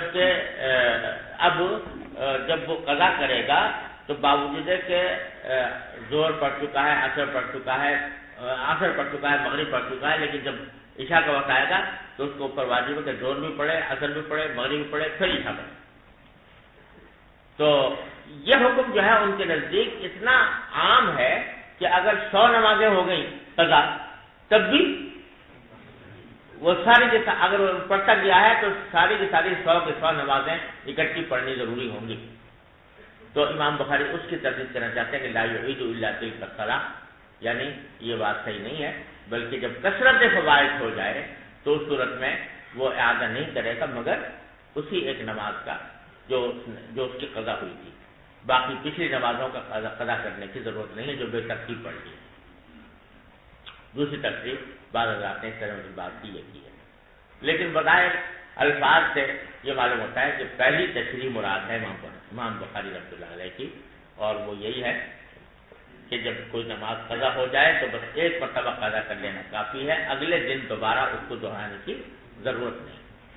چنانچہ امام ابراہیم نخعی رحمۃ اللہ علیہ کا قول آگے نقل کیا، وقال ابراہیم من ترک صلاۃ واحدۃ 20 سنۃ.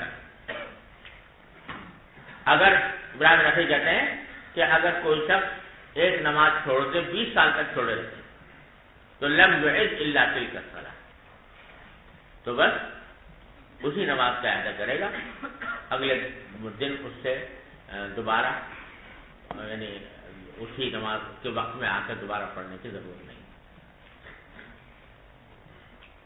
اور ابراہیم نخعی کا مقصد وہ بھی ہو سکتا ہے جو ابھی میں نے عرض کیا کثرت فوائد کی صورت میں، یعنی ایک نماز اس نے چھوڑے رکھی، ظہر کی نماز تھی مثلا، چاہیے تھا کہ عصر میں قضا کر لے کر نہیں پڑھی، مغرب ہو گئی نہیں پڑھی، عشاء ہو گئی نہیں پڑھی، اگلے دن فجر آ گئی نہیں پڑھی، پھر ظہر کا وقت آ گیا نہیں پڑھی، یہاں تک کہ 20 سال تک چھوڑے.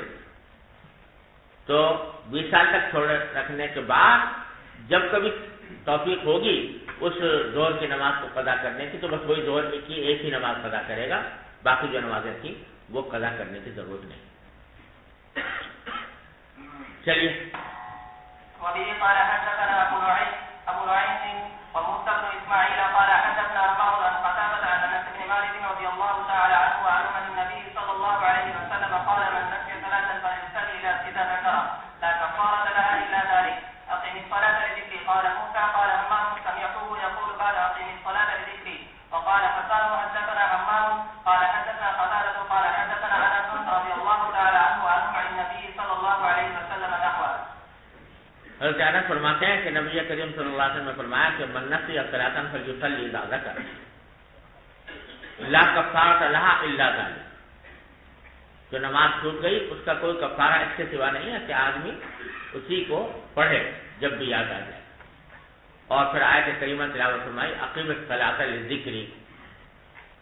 تو یہاں اس آیت کریمہ کی ایک تفسیر یہ ہے کہ لام وقتیہ، لام معنی میں وقت ہے، اقیم الصلاۃ وقت ذکر. ایک تفسیر اس کی ہے کہ لام جو ہے یہ سببیہ ہے، یعنی میرے ذکر کی کے سبب سے، میرے ذکر کی وجہ سے مجھے یاد کرنے کی خاطر نماز قائم کرو. اور دوسری تفسیر یہ ہے کہ لام وقتیہ ہے، وقت کے معنی میں ہے. اقیم الصلاۃ لذکری یعنی نماز قائم کرو جب مجھے یاد آ، جب تم مجھے یاد کرو، تو وقت کے معنی میں ہے. تو یہاں اس آیت کریمہ کو جو ذکر فرمایا گیا اس حدیث کے سیاق میں، اس میں اشارہ یہی ہے کہ یہ لام وقتیہ ہے. معنی یہ ہے کہ نماز قائم کرو اس وقت جب میں یاد آ جاؤں تم کو. تو اس لیے فرمایا گیا کہ جب آدمی کوئی بھول جائے تو جب یاد آئے تو اس کو نماز پڑھ لے. ارے سمجھ گئے بھائیو؟ ابن حزم جو ہیں وہ عجیب بزرگ ہیں، وہ ایک سے ایک باتیں نکالتے ہیں. تو انہوں نے قضا نمازوں کے بارے میں یہ کہہ دیا ہے کہ چونکہ حدیث میں یہ ہے کہ جب آدمی بھول جائے تو اس صورت میں اس کو پر واجب ہے کہ جب یاد آئے تو نماز پڑھے. تو اس پر انہوں نے کہہ دیا کہ یہ حکم اسی وقت ہے جب کہ آدمی بھول کے چھوڑ دے، اور اگر عمدن چھوڑی ہو تو قضا واجب نہیں. جان بوجھ کر اگر چھوڑی ہو تو قضا واجب نہیں. یہ ابن حزم کے بڑے عجیب عجیب لطائف ہیں. تو ان میں سے ایک یہ بھی ہے کہ عجیب و غریب مذاہب ہیں ان کے. ان میں سے ایک یہ بھی ہے، کہتے ہیں کہ بھول کر چھوڑے تو نماز کی قضا واجب ہے اور عمدن چھوڑے تو واجب نہیں. تو بعض لوگوں کو نسخہ اچھا ہاتھ آ گیا تو انہوں نے یہ ہمارے زمانے میں بھی یہ موقف اختیار کر لیا اور بڑا اس کی بڑی تبلیغ کی جاتی ہے کہ بھئی یہ جب جان بوجھ کر چھوڑی ہیں تو ان کی قضا واجب نہیں. لہٰذا یہ جو علماء کرام کہتے ہیں کہ جب کوئی شخص بہت مدت تک نمازیں نہ پڑھتا رہا ہو اور پھر اس کو اللہ تعالیٰ توفیق دے تو کسی نمازیں دہرانے کی ضرورت نہیں، قضائے عمری جو ہے اس کی کوئی حقیقت نہیں. تو یہ سب فضول باتیں ہیں، اس لیے کہ اسی حدیث کی دلالت النص سے یہ بات ثابت ہو رہی ہے کہ جب بھولنے کی حالت میں قضا واجب ہے تو عمدن چھوڑنے میں تو بطریق اولا ہوگی، کیونکہ نسیان تو پھر بھی عذر ہوتا ہے اور عمدن چھوڑنا تو عذر بھی نہیں. جب اس میں قضا واجب ہے تو اس میں بطریق اولا واجب ہوگی. چلیے، اور پیچھے جو حدیث گزری ہے آپ نے پڑھی حضرت فاروق اعظم رضی اللہ عنہ کی غزوہ خندق کے موقع پر، تو وہاں ایسا نہیں تھا کہ نماز پڑھنا بھول گئے ہوں، نماز یاد تھی لیکن مقبولیت کی وجہ سے چھوڑی، پھر بھی قضا پڑی آپ. چلیے. باب قضاء الصلوات الاولى فالاولى وبه قال حدثنا مسدد قال حدثنا يحيى قال حدثنا هشام قال حدثنا يحيى وابن ابي كثير عن ابي سلمة عن جابر رضي الله تعالى عنه وعنهم قال جاء عمر رضي الله تعالى عنه يوم الخندق يسب كفارهم فقال ما كنت اصلي العصر حتى غربت الشمس قال فنزلنا بطحانا فصلى بعدما غربت الشمس ثم صلى المغرب. اس بات سے مقصود ہے کہ فوائد کی قضا میں ترتیب کا لحاظ کرنا ضروری ہے، یہ بیان کرنا ضروری ہے. تو فرمایا کہ نمازوں کی قضا الاولی فالاولی ترتیب کے ساتھ. چنانچہ حضرت عمر رضی اللہ عنہ کی جو روایت خندق کے بارے میں آتی ہے اس میں یہ صراحت ہے کہ آپ نے پہلے عصر پڑھی اور پھر اس کے بعد مغرب پڑھی، ہے نا. تو بعض لوگ کہتے ہیں کہ اس سے وجوب کیسے ثابت ہوا؟ عمل نبی کریم صلی اللہ علیہ وسلم سے محض ایک عمل سے وجوب ثابت نہیں ہوتا. تو وجوب کیسے ثابت ہوا؟ تو وجوب کے ثبوت پر دو دلیل ہیں.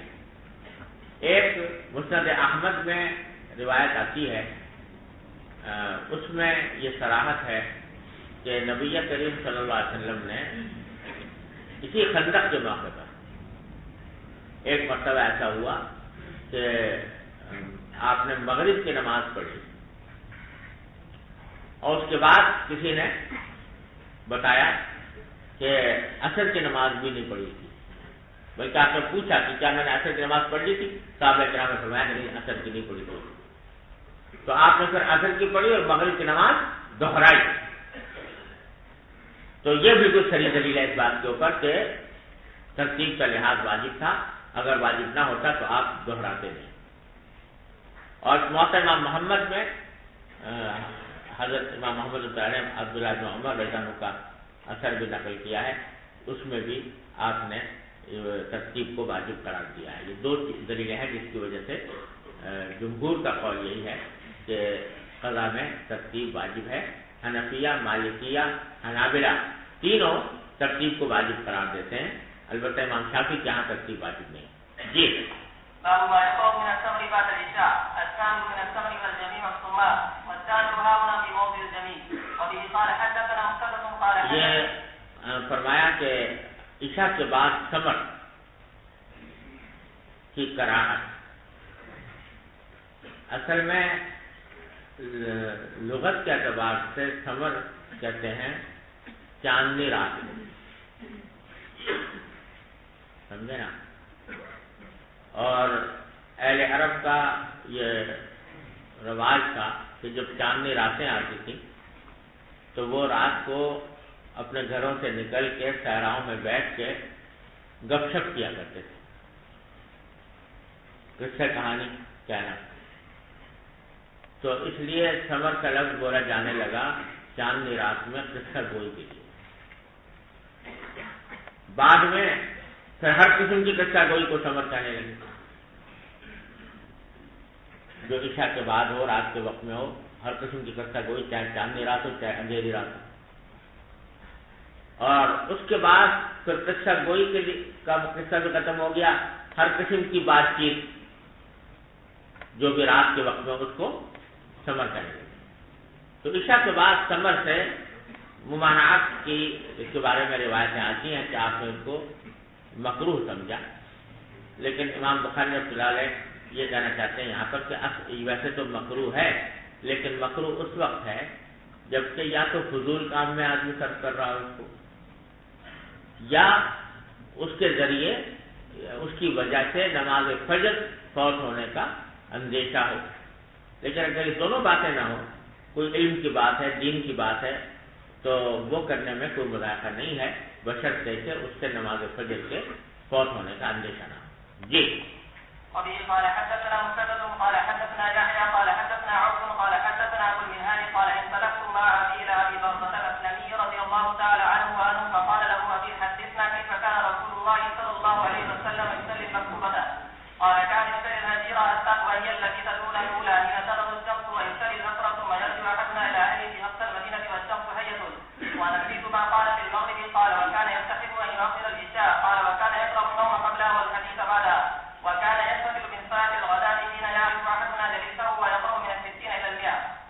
یہ گزر گئی ہے جی باب الصبر في الفقه والخير بعد العشاء. وبه قال حدثنا عبد الله بن الصباح قال حدثنا ابو علي الحنفي قال حدثنا قرة بن خالد قال انتظرنا الحسن وراس علينا حتى قرنا من وقت القيام فجاء فقال دعانا جيراننا هؤلاء ثم قال انا بن مالك. یہ قرة بن خالد کہہ رہے ہیں کہ ہم نے حضرت حسن کا، یہاں حسن سے مراد حسن بصری، کسی وقت آتے ہوں گے نا درس وغیرہ دینے کے لیے، تو جو وقت تھا اس پر ہم گئے، لیکن ہم نے انتظار کیا، وراثہ علیہ ان کو آنے میں دیر ہو گئی، حتیٰ قربنا من وقت قیام، یہاں تک کہ وہ وقت قریب آ گیا جس میں وہ عام طور سے اٹھ کر چلے جایا کرتے تھے، تو اس وقت وہ پہنچے تھے، اور پھر فرمایا کہ دعانا جیراننا ہاؤلا، ہمیں ہمارے ان پڑوسیوں نے بلا لیا تھا، اس کی وجہ سے مجھے آنے میں دیر ہو گئی، ثم خطبنا، پھر ہمیں خطبہ دیا، اور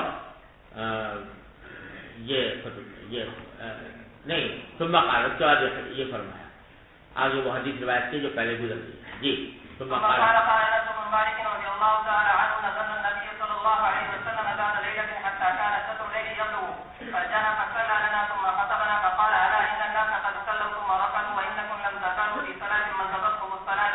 قال الحسن وان القوم لا يزالون في خير من ذكروا الخير. قال قرة هو من حديث انس رضي الله تعالى عنه عن النبي صلى الله عليه وسلم. جی وبه قال حدثنا ابو اليمان قال اخبرنا سعيد عن الزهري قال حدثني سالم بن عبد الله بن عمر وابو بكر بن ابي حكمة عن عبد الله بن عمر رضي الله تعالى عنهما عنه قال صلى النبي صلى الله عليه وسلم صلاة العشاء في اخر حياته فلما سلم قال النبي صلى الله عليه وسلم فقال ارايتكم ليلتكم هذه فاذا راس من سنة لا يبقى منه اليوم على غير هذه احد فويل الناس في مقالة النبي صلى الله عليه وسلم الى ما يتحدثون في هذه الاحاديث عن 100 سنة. یعنی وحی الناس لوگ جو ہیں وہ کیا کہنا چاہیے گڑبڑ میں مبتلا ہو گئے حضور کے اس مقالے کے بارے میں. آپ نے تو یہ فرمایا تھا نا کہ 100 سال کے بعد جو زمین پر جتنے لوگ موجود ہیں ان میں سے کوئی باقی نہیں رہے گا. پہلے حدیث گزر چکی ہے.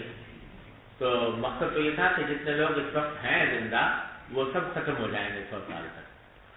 لیکن لوگ جو ہیں وہ غلطی میں پڑ گئے حضور کے اس بارے اور یہ باتیں بنانے لگے. یعنی بعض لوگوں نے اس کا مطلب یہ سمجھ لیا کہ 100 سال کے بعد قیامت آ جائے گی. تو یہ خیال درست نہیں تھا، بلکہ آپ کا مطلب یہ تھا کہ جتنے لوگ اس وقت موجود ہیں وہ سب ختم ہو جائیں گے. جی. وإنما قال النبي صلى الله عليه وسلم لا يبقى ممن هو اليوم على ظهر الأرض يريد بذلك أنها تقسم ذلك القدر. جی. بسم الله الرحمن الرحيم. باب الثمر مع الأهل والضيف. وفي السند والتقييم إلى الإمام الهمام الحافظ الحجة أمير المؤمنين في الحديث أبي عبد الله محمد بن إسماعيل البخاري رحمه الله تعالى متعنا بعلومه وفيوزه وبركاته آمين.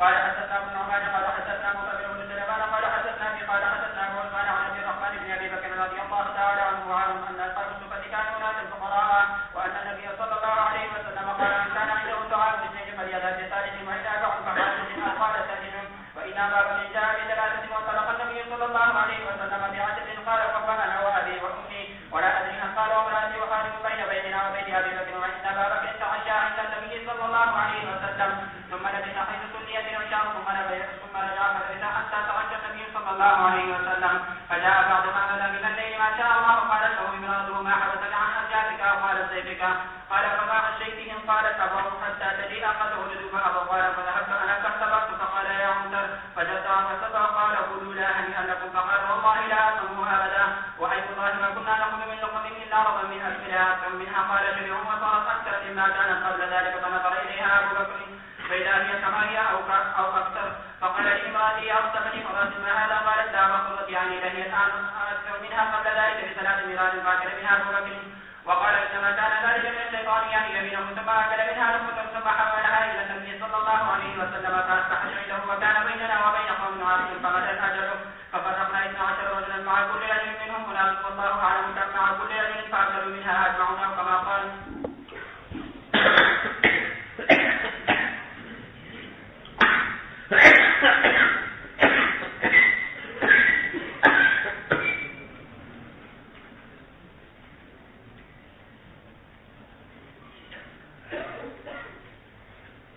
اس باب میں بیان کرنا مقصود ہے کہ گھر والوں کے ساتھ یا مہمانوں کے ساتھ عشاء کے بعد کوئی بات کی جائے تو جائز ہے، بشرطے کہ اس سے نماز فجر کے فوت ہونے کا کوئی اندیشہ نہ ہو. یہی مقصود ہے بیان کا. اور اس میں جو حدیث یہاں پر روایت کی ہے وہ امام بخاری رحمۃ اللہ علیہ نے متعدد مقامات پر نکالی ہے، لیکن یہاں پہلی بار آ رہی ہے.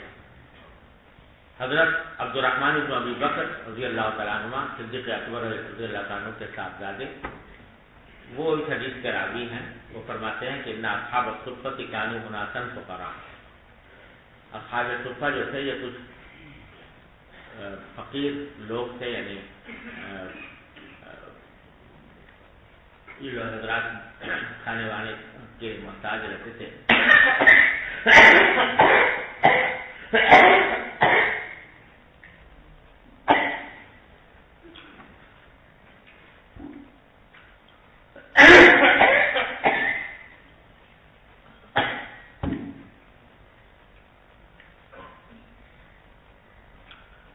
چونکہ سارے اپنے مشاغل چھوڑ کر طلب علم کے لیے نبی کریم صلی اللہ علیہ وسلم کی خدمت میں حاضر ہو گئے تھے، آپ پڑے تھے، تو اس واسطے بعض اوقات ان کے پاس کھانے پینے کو کچھ نہیں ہوتا تھا. وَإِنَّ النَّبِيَّ صلی اللہ علیہ وسلم قال، تو ایک دن نبی کریم صلی اللہ علیہ وسلم نے یہ فرمایا تھا کہ من کان عنده طعام اثنین فلیذهب بالثالث. جس شخص کے بعد 2 آدمیوں کا کھانا ہو وہ ایک تیسرے کو بھی ساتھ لے جائے. اصحاب صفہ میں سے کسی تیسرے کو ساتھ لے جائے جو ان کو بھی اپنے کھانے میں شریک کر لے، کیونکہ تعام الاثنین یکفی الثلاث. وَإِنْ أَرْبَعٌ فَخَامِسٌ أَوْ سَادِسٌ. اگر کسی کے پاس 4 آدمیوں کا کھانا ہے تو وہ 5ویں یا 6ٹھے کو بھی ساتھ لے جائیں، سب مل کے کھا لیں گے تو سب کے لیے کافی ہو جائے گا۔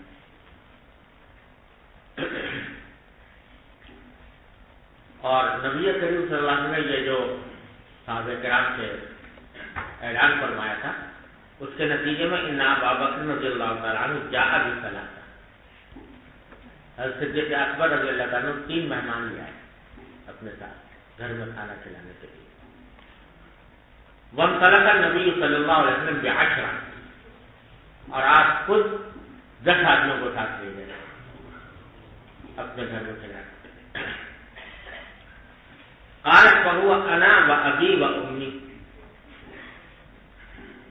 تو اب آگے واقعہ بیان کر رہے ہیں کہ اب ہمارے گھر میں ایک تو میں تھا، ایک میرے والد تھے، ایک میری والدہ تھی، ولا ادری هل قال وامرأتی وخادم، اور راوی کہہ رہے ہیں مجھے شک ہے کہ بعد میں انہوں نے اپنی اہلیہ اور اپنے خادم کا بھی ذکر کیا تھا، اپنی خادمہ کا یا نہیں۔ 12 یہ ہوں گے، 3 تو یہ ہوئے، اور ایک میری بیوی اور ایک خادم۔ بینا بیتنا و بیتی ہوئے، یہ سب لوگ جو مل ملا کر تھے، یہ میرے اور حضرت اکبر کے گھرانے کے یہ افراد۔ تو فرماتے ہیں ان ابا بکر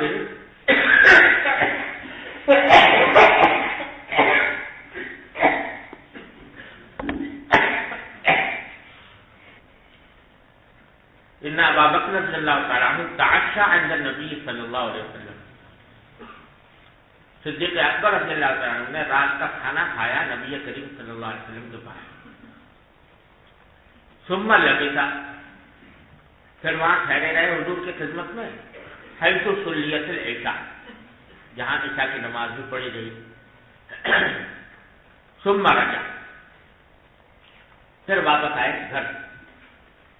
فلبث ثم رجع، یعنی گھر بھی واپس آئے بلکہ وہیں نماز پڑھ کر پر حضور کی خدمت میں آ گئے واپس۔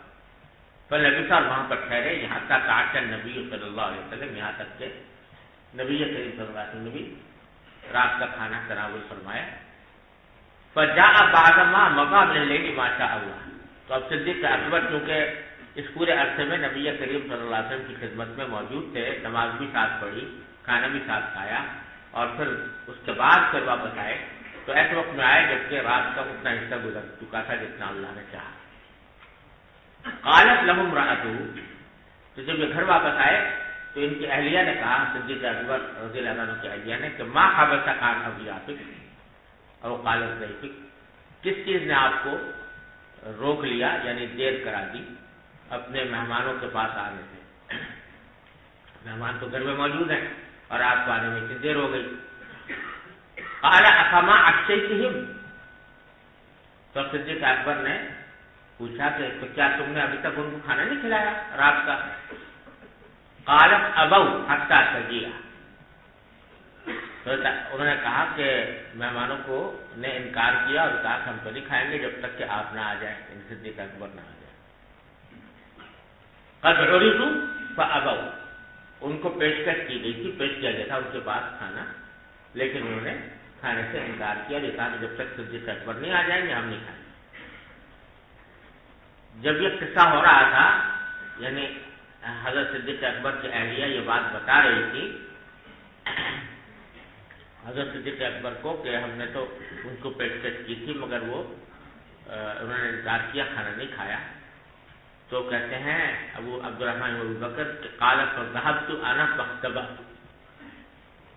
میں چپکے سے ہٹ کے چھپ گیا کہیں جا کے، کیونکہ اپنا انجام مجھے نظر آ رہا تھا کہ حضرت صدیق اکبر رضی اللہ تعالیٰ عنہ ناراض ہوں گے کہ مہمان گھر میں موجود ہیں اور عبدالرحمن میرا بیٹا موجود ہے، اس کو چاہیے تھا کہ ان کو کھانا کھلاتا اور اس نے کھانا نہیں کھلایا تو مجھ پر اب خفا ہوں گے، تو میں جا کے کہیں چھپ گیا کہ کہیں اب پٹائی وٹائی نہ ہو جائے، تو میں چھپ گیا۔ فقال یا غنثر، تو اب صدیق اکبر رضی اللہ عنہ نے مجھے آواز دی، غنثر کہتے ہیں، غنثر کے کا ترجمہ اردو میں کیا جاتا ہے کمینہ، وہ کمینے مجھے یہ کہہ کر آواز کی حضرت صدیق اکبر کا. بعض نے اس کا ترجمہ کیا کمینہ، بعض نے کہا پوستی، یعنی جو سست آدمی ہو. تو مجھے یعنی جب گویا اب تک جو مہمانوں کو کھانا نہیں کھلایا گیا تو تمہاری سستی کی وجہ سے نہیں کھلایا گیا. یا غنتر فجدع وسبا، تو مجھے صدیق اکبر رضی اللہ تعالیٰ نے بڑا برا بلا کہا اور مجھے جدع سے معنی ہوتے ہیں کہ کوئی شخص دوسرے کو یہ بددعا دے کہ جدع اللہ عنک، اللہ تیری ناک کاٹے. تو برا بلا کہا اور مجھے جدع اللہ عنک کہا، یعنی مقصود اس سے بددعا نہیں ہوتی بلکہ ملامت ہوتی ہے. یہ برا بلا کہا.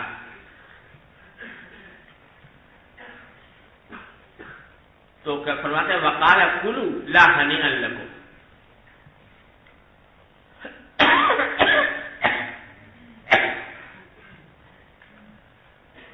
تو اب انہوں نے صدیق اکبر نے حاضرین سے کہا کہ تم کھانا کھاؤ.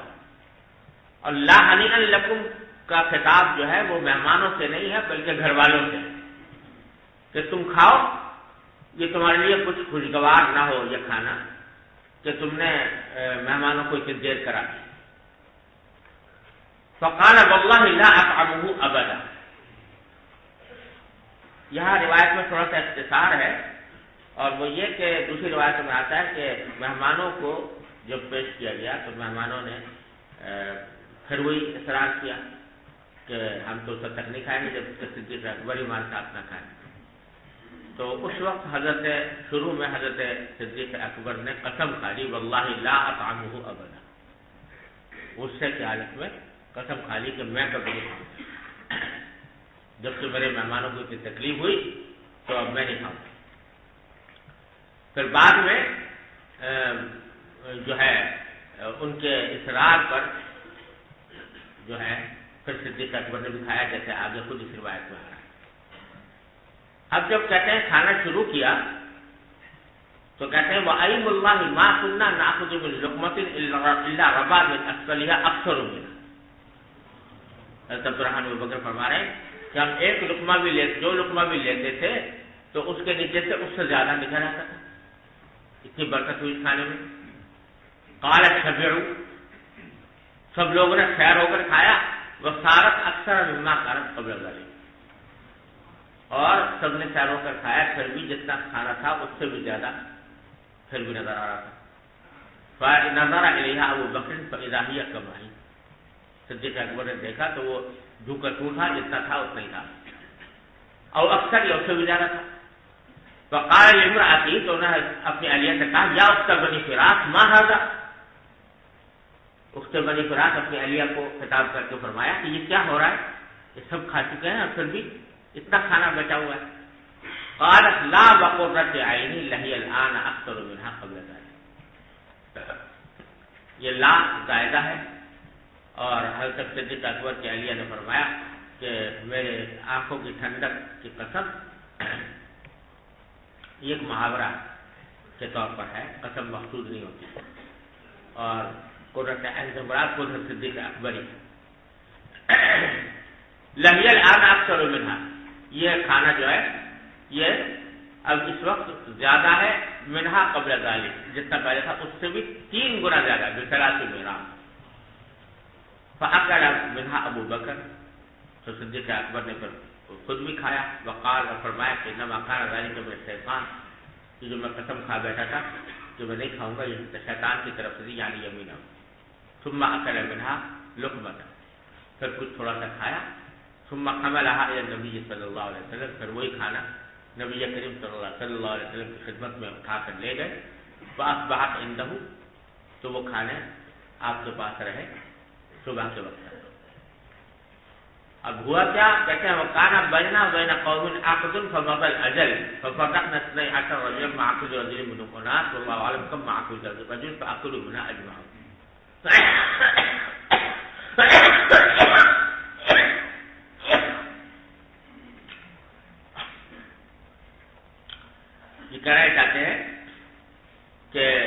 کوئی قبیلہ تھا جس کے ساتھ مسلمانوں کی جنگ بندی کا معاہدہ تھا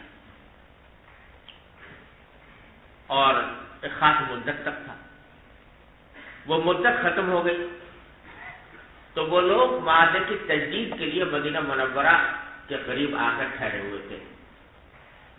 تو ان لوگوں میں ان کو وہ جو آئے ہوئے تھے ان کو 12 حصوں میں تقسیم کر دیا تاکہ ان سے بات چیت کرنے میں اور رفع کے ذریعے آسانی ہو.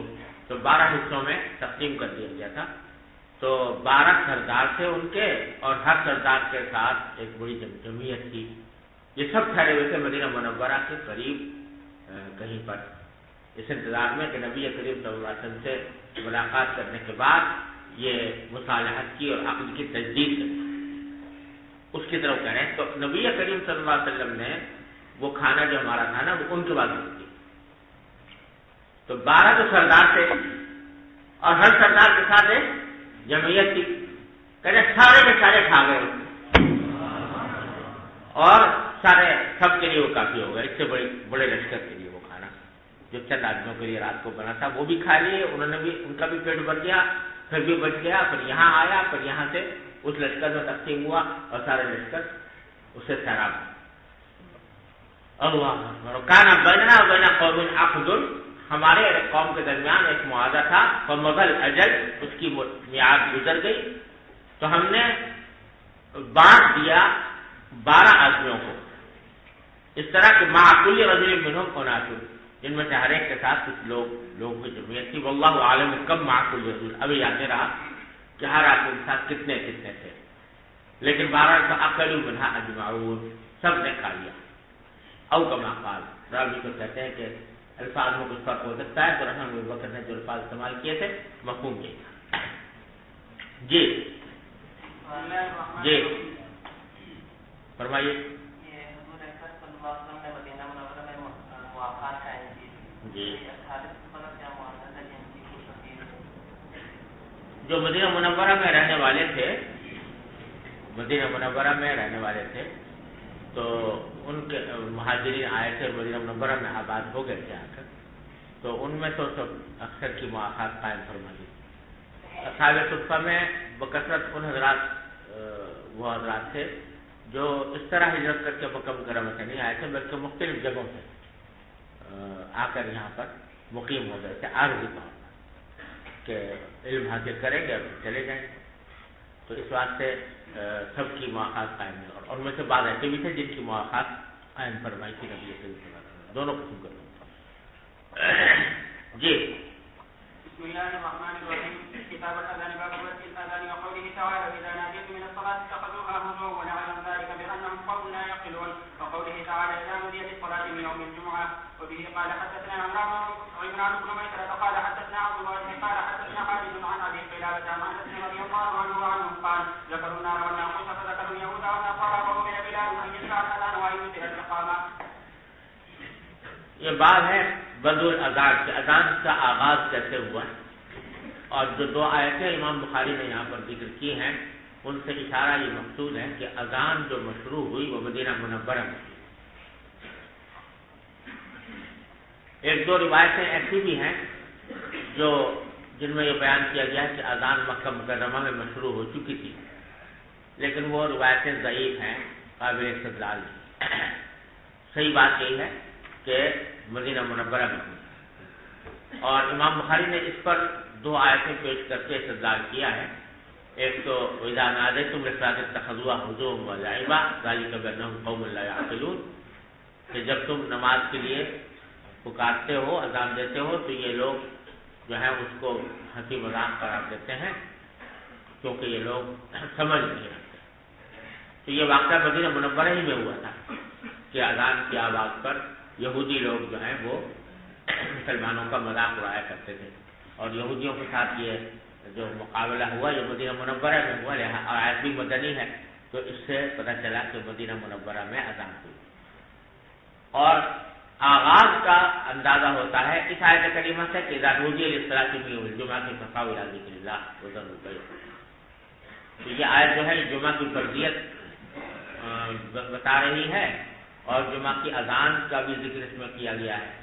اور یہ آپ کو پتہ ہی ہے کہ جمعہ جو فرض ہوا تھا اس وقت ہوا تھا جب نبی کریم صلی اللہ علیہ وسلم قباء سے جہاں تشریف لے جا رہے تھے، کہاں مدینہ منورہ کی طرف، تو راستے میں بنو سالم کے محلے میں جمعہ پہلا آپ نے پڑھا، تو جمعہ اس وقت فرض ہوا تھا۔ تو اور اذان جو ہے وہ جمعہ کی اذان کا ذکر اس آیت میں موجود ہے، اس سے معلوم ہوتا ہے کہ مدینہ منورہ میں اذان مشروع ہوئی۔ جی آگے جو حدیث ہے حضرت انس رضی اللہ تعالیٰ عنہ کی، وہ فرماتے ہیں کہ ذکر النار والناقوس، یہ اگلی حدیث میں اس کی تشریح آ رہی ہے کہ صحابہ کرام نے مشورہ کیا تھا کہ لوگوں کو نماز کے لیے جمع کرنے کے سلسلے میں کیا طریقہ اختیار کیا جائے۔ یہ جو میں نے اب عرض کیا کہ جمعہ فرض ہو گیا تھا بنو سالم کے وقت کے محلے کے اندر، قباء سے مدینہ منورہ تشریف لے جاتے وقت، جو بالکل ابتدا ہجرت کا واقعہ ہے، اور ظاہر یہ ہے کہ یہ آیت کریمہ جو آیت نزول الاصلاح میں ہوئی جمعہ، یہ بعد میں نازل ہوئی ہے، اور یعنی عین اس وقت نہیں ہوئی لیکن بعد میں ہوئی۔ تو اس سے پہلے یہ واقعہ پیش آ چکا تھا جو امام بخاری یہاں پر ذکر فرما رہے ہیں کہ صحابہ کرام میں یہ مشورہ ہوا کہ لوگوں کو نماز کے لیے جمع کرنے کے لیے کیا طریقہ اختیار کیا جائے، تو لوگوں نے نار کا ذکر کیا اور ناقوس کا ذکر کیا، یعنی بعض لوگوں نے کہا کہ آگ جلائی جائے جیسے کہ مجوسی لوگ جلاتے ہیں، بعض نے کہا ناقوس بجایا جائے جیسے کہ نصارہ بجاتے ہیں۔ فذکروا یہود والنصارى، تو لوگوں نے ذکر کیا کہ یہ تو یہود و نصارہ کا طریقہ ہے، مسلمانوں کو ایسا طریقہ اختیار نہیں کرنا چاہیے۔ فأمر بلال، اس کے بعد حضرت بلال کو یہ حکم دیا گیا کہ وہ اذان کو چھپن چھپن کہیں اور اقامت کو وترن وترن کہیں۔ یہاں بہت لمبا فاصلہ ہے بیچ میں جو یہاں موجود ہے، کہ شروع میں تو ایسا ہوا کہ جیسے اگلی روایت میں آ رہا ہے کہ آپ نے حضرت بلال سے کہا کہ بھائی تم ایسے لوگوں کو جمع کرنے کے لیے کوئی بلا لوگوں کو آواز دے دیا کرو، اس سے مراد ہے الصلاۃ الجامعہ ہے، الصلاۃ الجامعہ کہہ کر لوگوں کو جمع کر لیا کرو۔ شروع میں ایسے ہوتا رہا، بعد میں عبداللہ بن زید رضی اللہ تعالیٰ عنہ کو خواب میں فرشتہ دکھائی دیا اور اس نے اذان کی تعلیم دی، اس کے بعد آپ نے یہ حکم دیا بلال کو کہ اس طرح تم اذان کہا کرو۔ جی وبه قال حدثنا محمود بن غيلان قال حدثنا عبد الرزاق قال اخبرنا ابن جريج قال اخبرني نافع ان ابن عمر رضي الله عنهما كان يقول كان المسلمون حين قدموا المدينه يجتمعون فيتحيون الصلاه ليس يناديها فتكلموا يوما في ذلك لها فتكلموا يوما في ذلك فقال بعضهم اتخذوا ناقوسا بالتناقض النصارى وقال بعضهم بل نبوقا بالتقلد اليهود فقال عمر ولا تبعثون رجلا ينادي بالصلاه فقال رسول الله صلى الله عليه وسلم يا بلال قم فنادي بالصلاه۔ یہ بوک اور قرن یا نرسنگا، یہ بیل کا جو سینگ ہوتا ہے اس کو استعمال کرتے تھے یہودی لوگ اپنے ہاں لوگوں کو عبادت کے لیے بلانے میں، اس کو نرسنگا بولتے، تو وہ اس میں وہ پھونکتے تھے، تو یہ مراد ہے، بعض لوگوں نے وہ تجزیہ پیش کی۔ اور یہاں جو فرمایا کہ قم فنادی بالصلاۃ، اس سے مراد الصلاۃ الجامعہ کہہ کر بلانا ہے، اذان مراد نہیں۔ جی باب الاذان مثنى مثنى وبه قال حدثنا سليمان بن حرب قال حدثنا حماد بن زيد عن سماك بن عطية عن ايوب عن ابي قلابة عن انس رضي الله عنه قال امر بلال ان يشفع الاذان وان يؤذن الاقامة الا الاقامة۔ یہ حضرت حماد بن زید ہیں جو روایت کر رہے ہیں سماک بن عطیہ سے، اور یہ حماد نام کے 3 بزرگ ہیں، ویسے تو بہت سارے ہیں لیکن جو مشہور جن کا ذکر بار بار آتا ہے 3 بزرگ ہیں۔ ایک حماد ابن ابی سلیمان ہے جو امام ابو حنیفہ کے استاد ہیں، وہ تو ہے حماد ابن ابی سلیمان، اور ایک ہے حماد ابن زید جیسے یہاں پر مذکور ہے، اور ایک ہے حماد ابن سلم،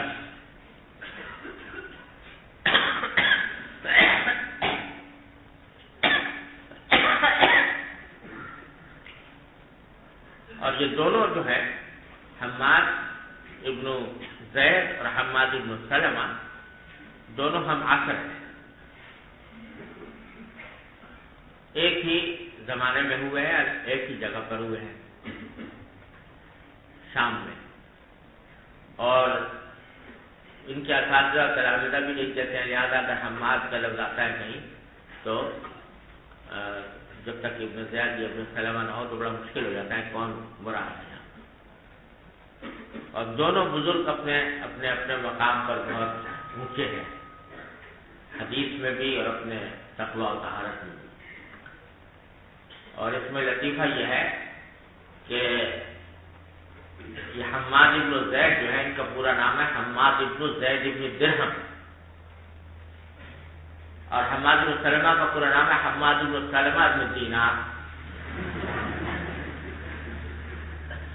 تو ان کے دادا جو ہیں حماد ابن زید کے وہ درہم ہیں، اور حماد ابن سلمہ کے دادا دینار ہیں۔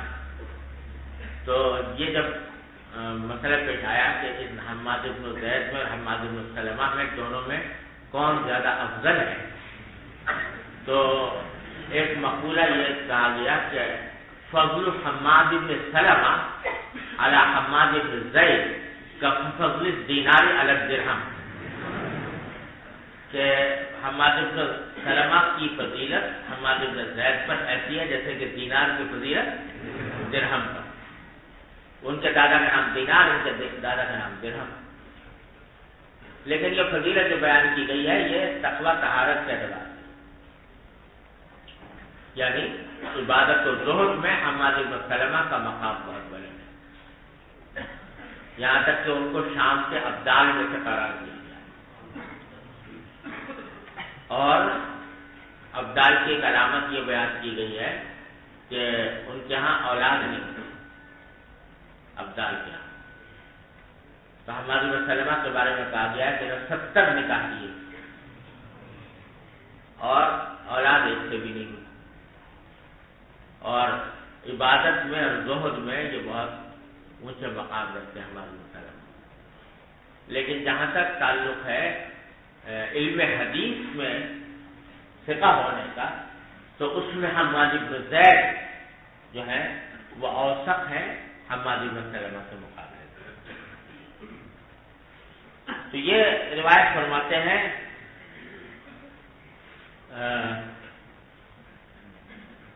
عن سماک بن عطیہ عن ایوب عن ابی قلابہ عن انس رضی اللہ تعالیٰ عنہ۔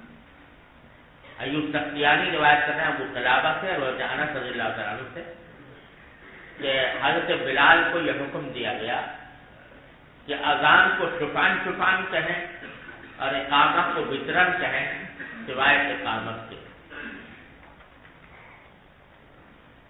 یعنی قد قامت الصلاۃ۔ تو پہلا جو حصہ ہے کہ اذان کو شفعان شفعان کہیں، یہ بات تو متفق علیہ ہے سب کے نزدیک کہ اذان سے سارے کلمات شفعان شفعان ہوں گے، دو دو مرتبہ۔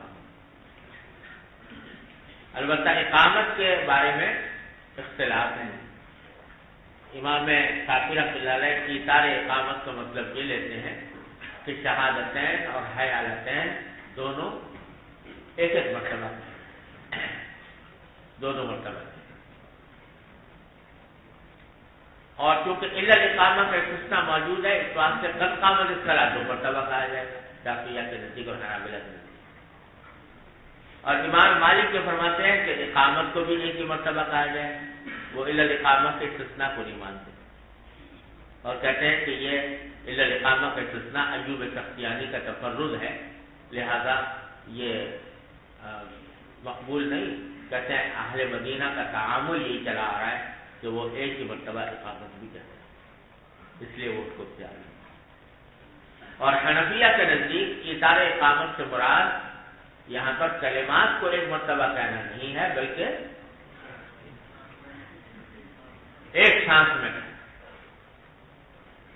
اور دلیل کی یہ ہے، سب سے قوی دلیل یہ ہے میرے نزدیک، کہ حضرت سوید بن غفلہ رضی اللہ تعالیٰ عنہ کی روایت آتی ہے، صحابی امام صحابی نے نقل کی ہے شرح آثار میں، تو فرماتے ہیں کہ سمعت بلال رضی اللہ تعالیٰ عنہ یؤذن مثنى ویقیم مثنى. وہ فرماتے ہیں میں نے حضرت بلال کو سنا کہ وہ اذان بھی 2 مرتبہ کلمات ادا کر کے کہتے تھے اور اقامت کے اندر بھی 2 مرتبہ کہتے تھے. اور سوید بن غفرہ رضی اللہ تعالیٰ عنہ جو ہیں جو مخضرمین میں ہیں، یعنی ان حضرات میں سے ہیں جو نبی کریم صلی اللہ علیہ وسلم کے عہد مبارک میں موجود تھے لیکن آپ کی زیارت نہیں ہوئی، اور یہ اس وقت آئے مدینہ منورہ جب سرکار دو عالم صلی اللہ علیہ وسلم کا وصال ہو چکا تھا.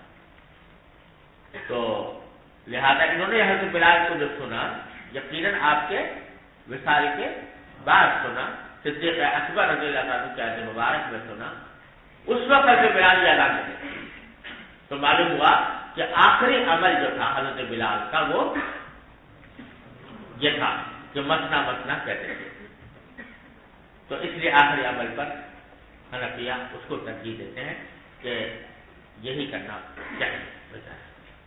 البتہ یہ بات سمجھ لو کہ یہ الفاظ اذان میں اور الفاظ اقامت میں جو اختلافات ہیں، بہت اچھا ولی اللہ صاحب نے فرمایا کہ ان الاختلاف فی احرف الاذان کالاختلاف فی احرف القرآن کلها شاذ. کہ اذان کے الفاظ میں جو اختلاف ہے وہ درحقیقت احرف قرآن جیسا اختلاف ہے. جیسے سارے قرآن کی بہت سی قرأتیں ہیں سب صحیح ہیں، اسی طرح اذان کے بھی سارے طریقے درست ہیں. ان میں سے کسی کو یہ نہیں کہا جا سکتا کہ یہ مشروع نہیں، سب مشروع ہیں اللہ تعالیٰ کی طرف سے. اور دلیل اس کی یہ ہے کہ نبی کریم صلی اللہ علیہ وسلم کے عہد مبارک میں اگر دیکھو تو مختلف طریقوں سے اذان دی جا رہی تھی آپ ہی کے زمانے میں. حضرت بلال جو ہے مدینہ منورہ میں بغیر ترجیح کے اذان دیتے تھے، ترجیح نہیں تھی اس میں. ابو محذورہ رضی اللہ تعالیٰ عنہ مکہ مکرمہ میں ترجیح کے ساتھ اذان دیتے تھے. اور لطف یہ ہے کہ مسجد نبوی میں حضرت بلال بغیر ترجیح کے اذان دے رہے ہیں، لیکن قباء کے اندر جو مؤذن مقرر ہے سعد القرن رضی اللہ تعالیٰ عنہ، وہ قباء کے مؤذن وہ بھی ترجیح کے ساتھ اذان دے رہے ہیں وہاں. تو معلوم ہوا کہ نبی کریم صلی اللہ علیہ وسلم نے سارے طریقوں کو جائز رکھا ہے. کوئی بھی طریقہ ایسا نہیں ہے جس کو یہ کہا جا سکے کہ یہ غیر مشروع ہے. لہذا اس میں بہت زیادہ بحث و باتیں کی اور بہت زیادہ کچھ دکھاؤ کرنے کی ضرورت نہیں. چلیے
جب اذان دی جاتی ہے نماز کے لیے تو شیطان بھاگ جاتا ہے، لہو ذرات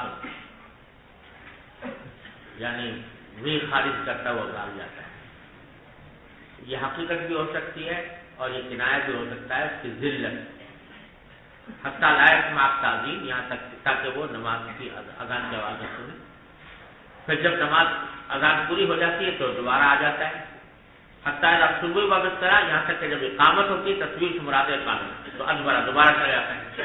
حتیٰ قضیت تصویر جب اقامت پوری ہو جاتی ہے تو اقبلا پھر آ جاتا ہے. حتیٰ یس پورا بیٹبانی برفتی، یہاں تک کہ انسان اور اس کے دل کے درمیان یہ خطرات پیدا کرتا رہتا ہے، وساوس پیدا کرتا رہتا ہے، یقول اور کہتا ہے اذکر قضا، فلاں بات یاد کرو، فلاں بات یاد کرو، لما لم یکن یذکر، ان باتوں کو یاد دلاتا ہے جو انسان کو پہلے یاد نہیں ہوتی، یہاں تک کہ انسان ایسا ہو جاتا ہے کہ لا یدری کم صلی، کہ کتنا اس کو یاد نہیں کرتا کہ اس نے کتنی رکعتیں پڑھی. وصلی اللہ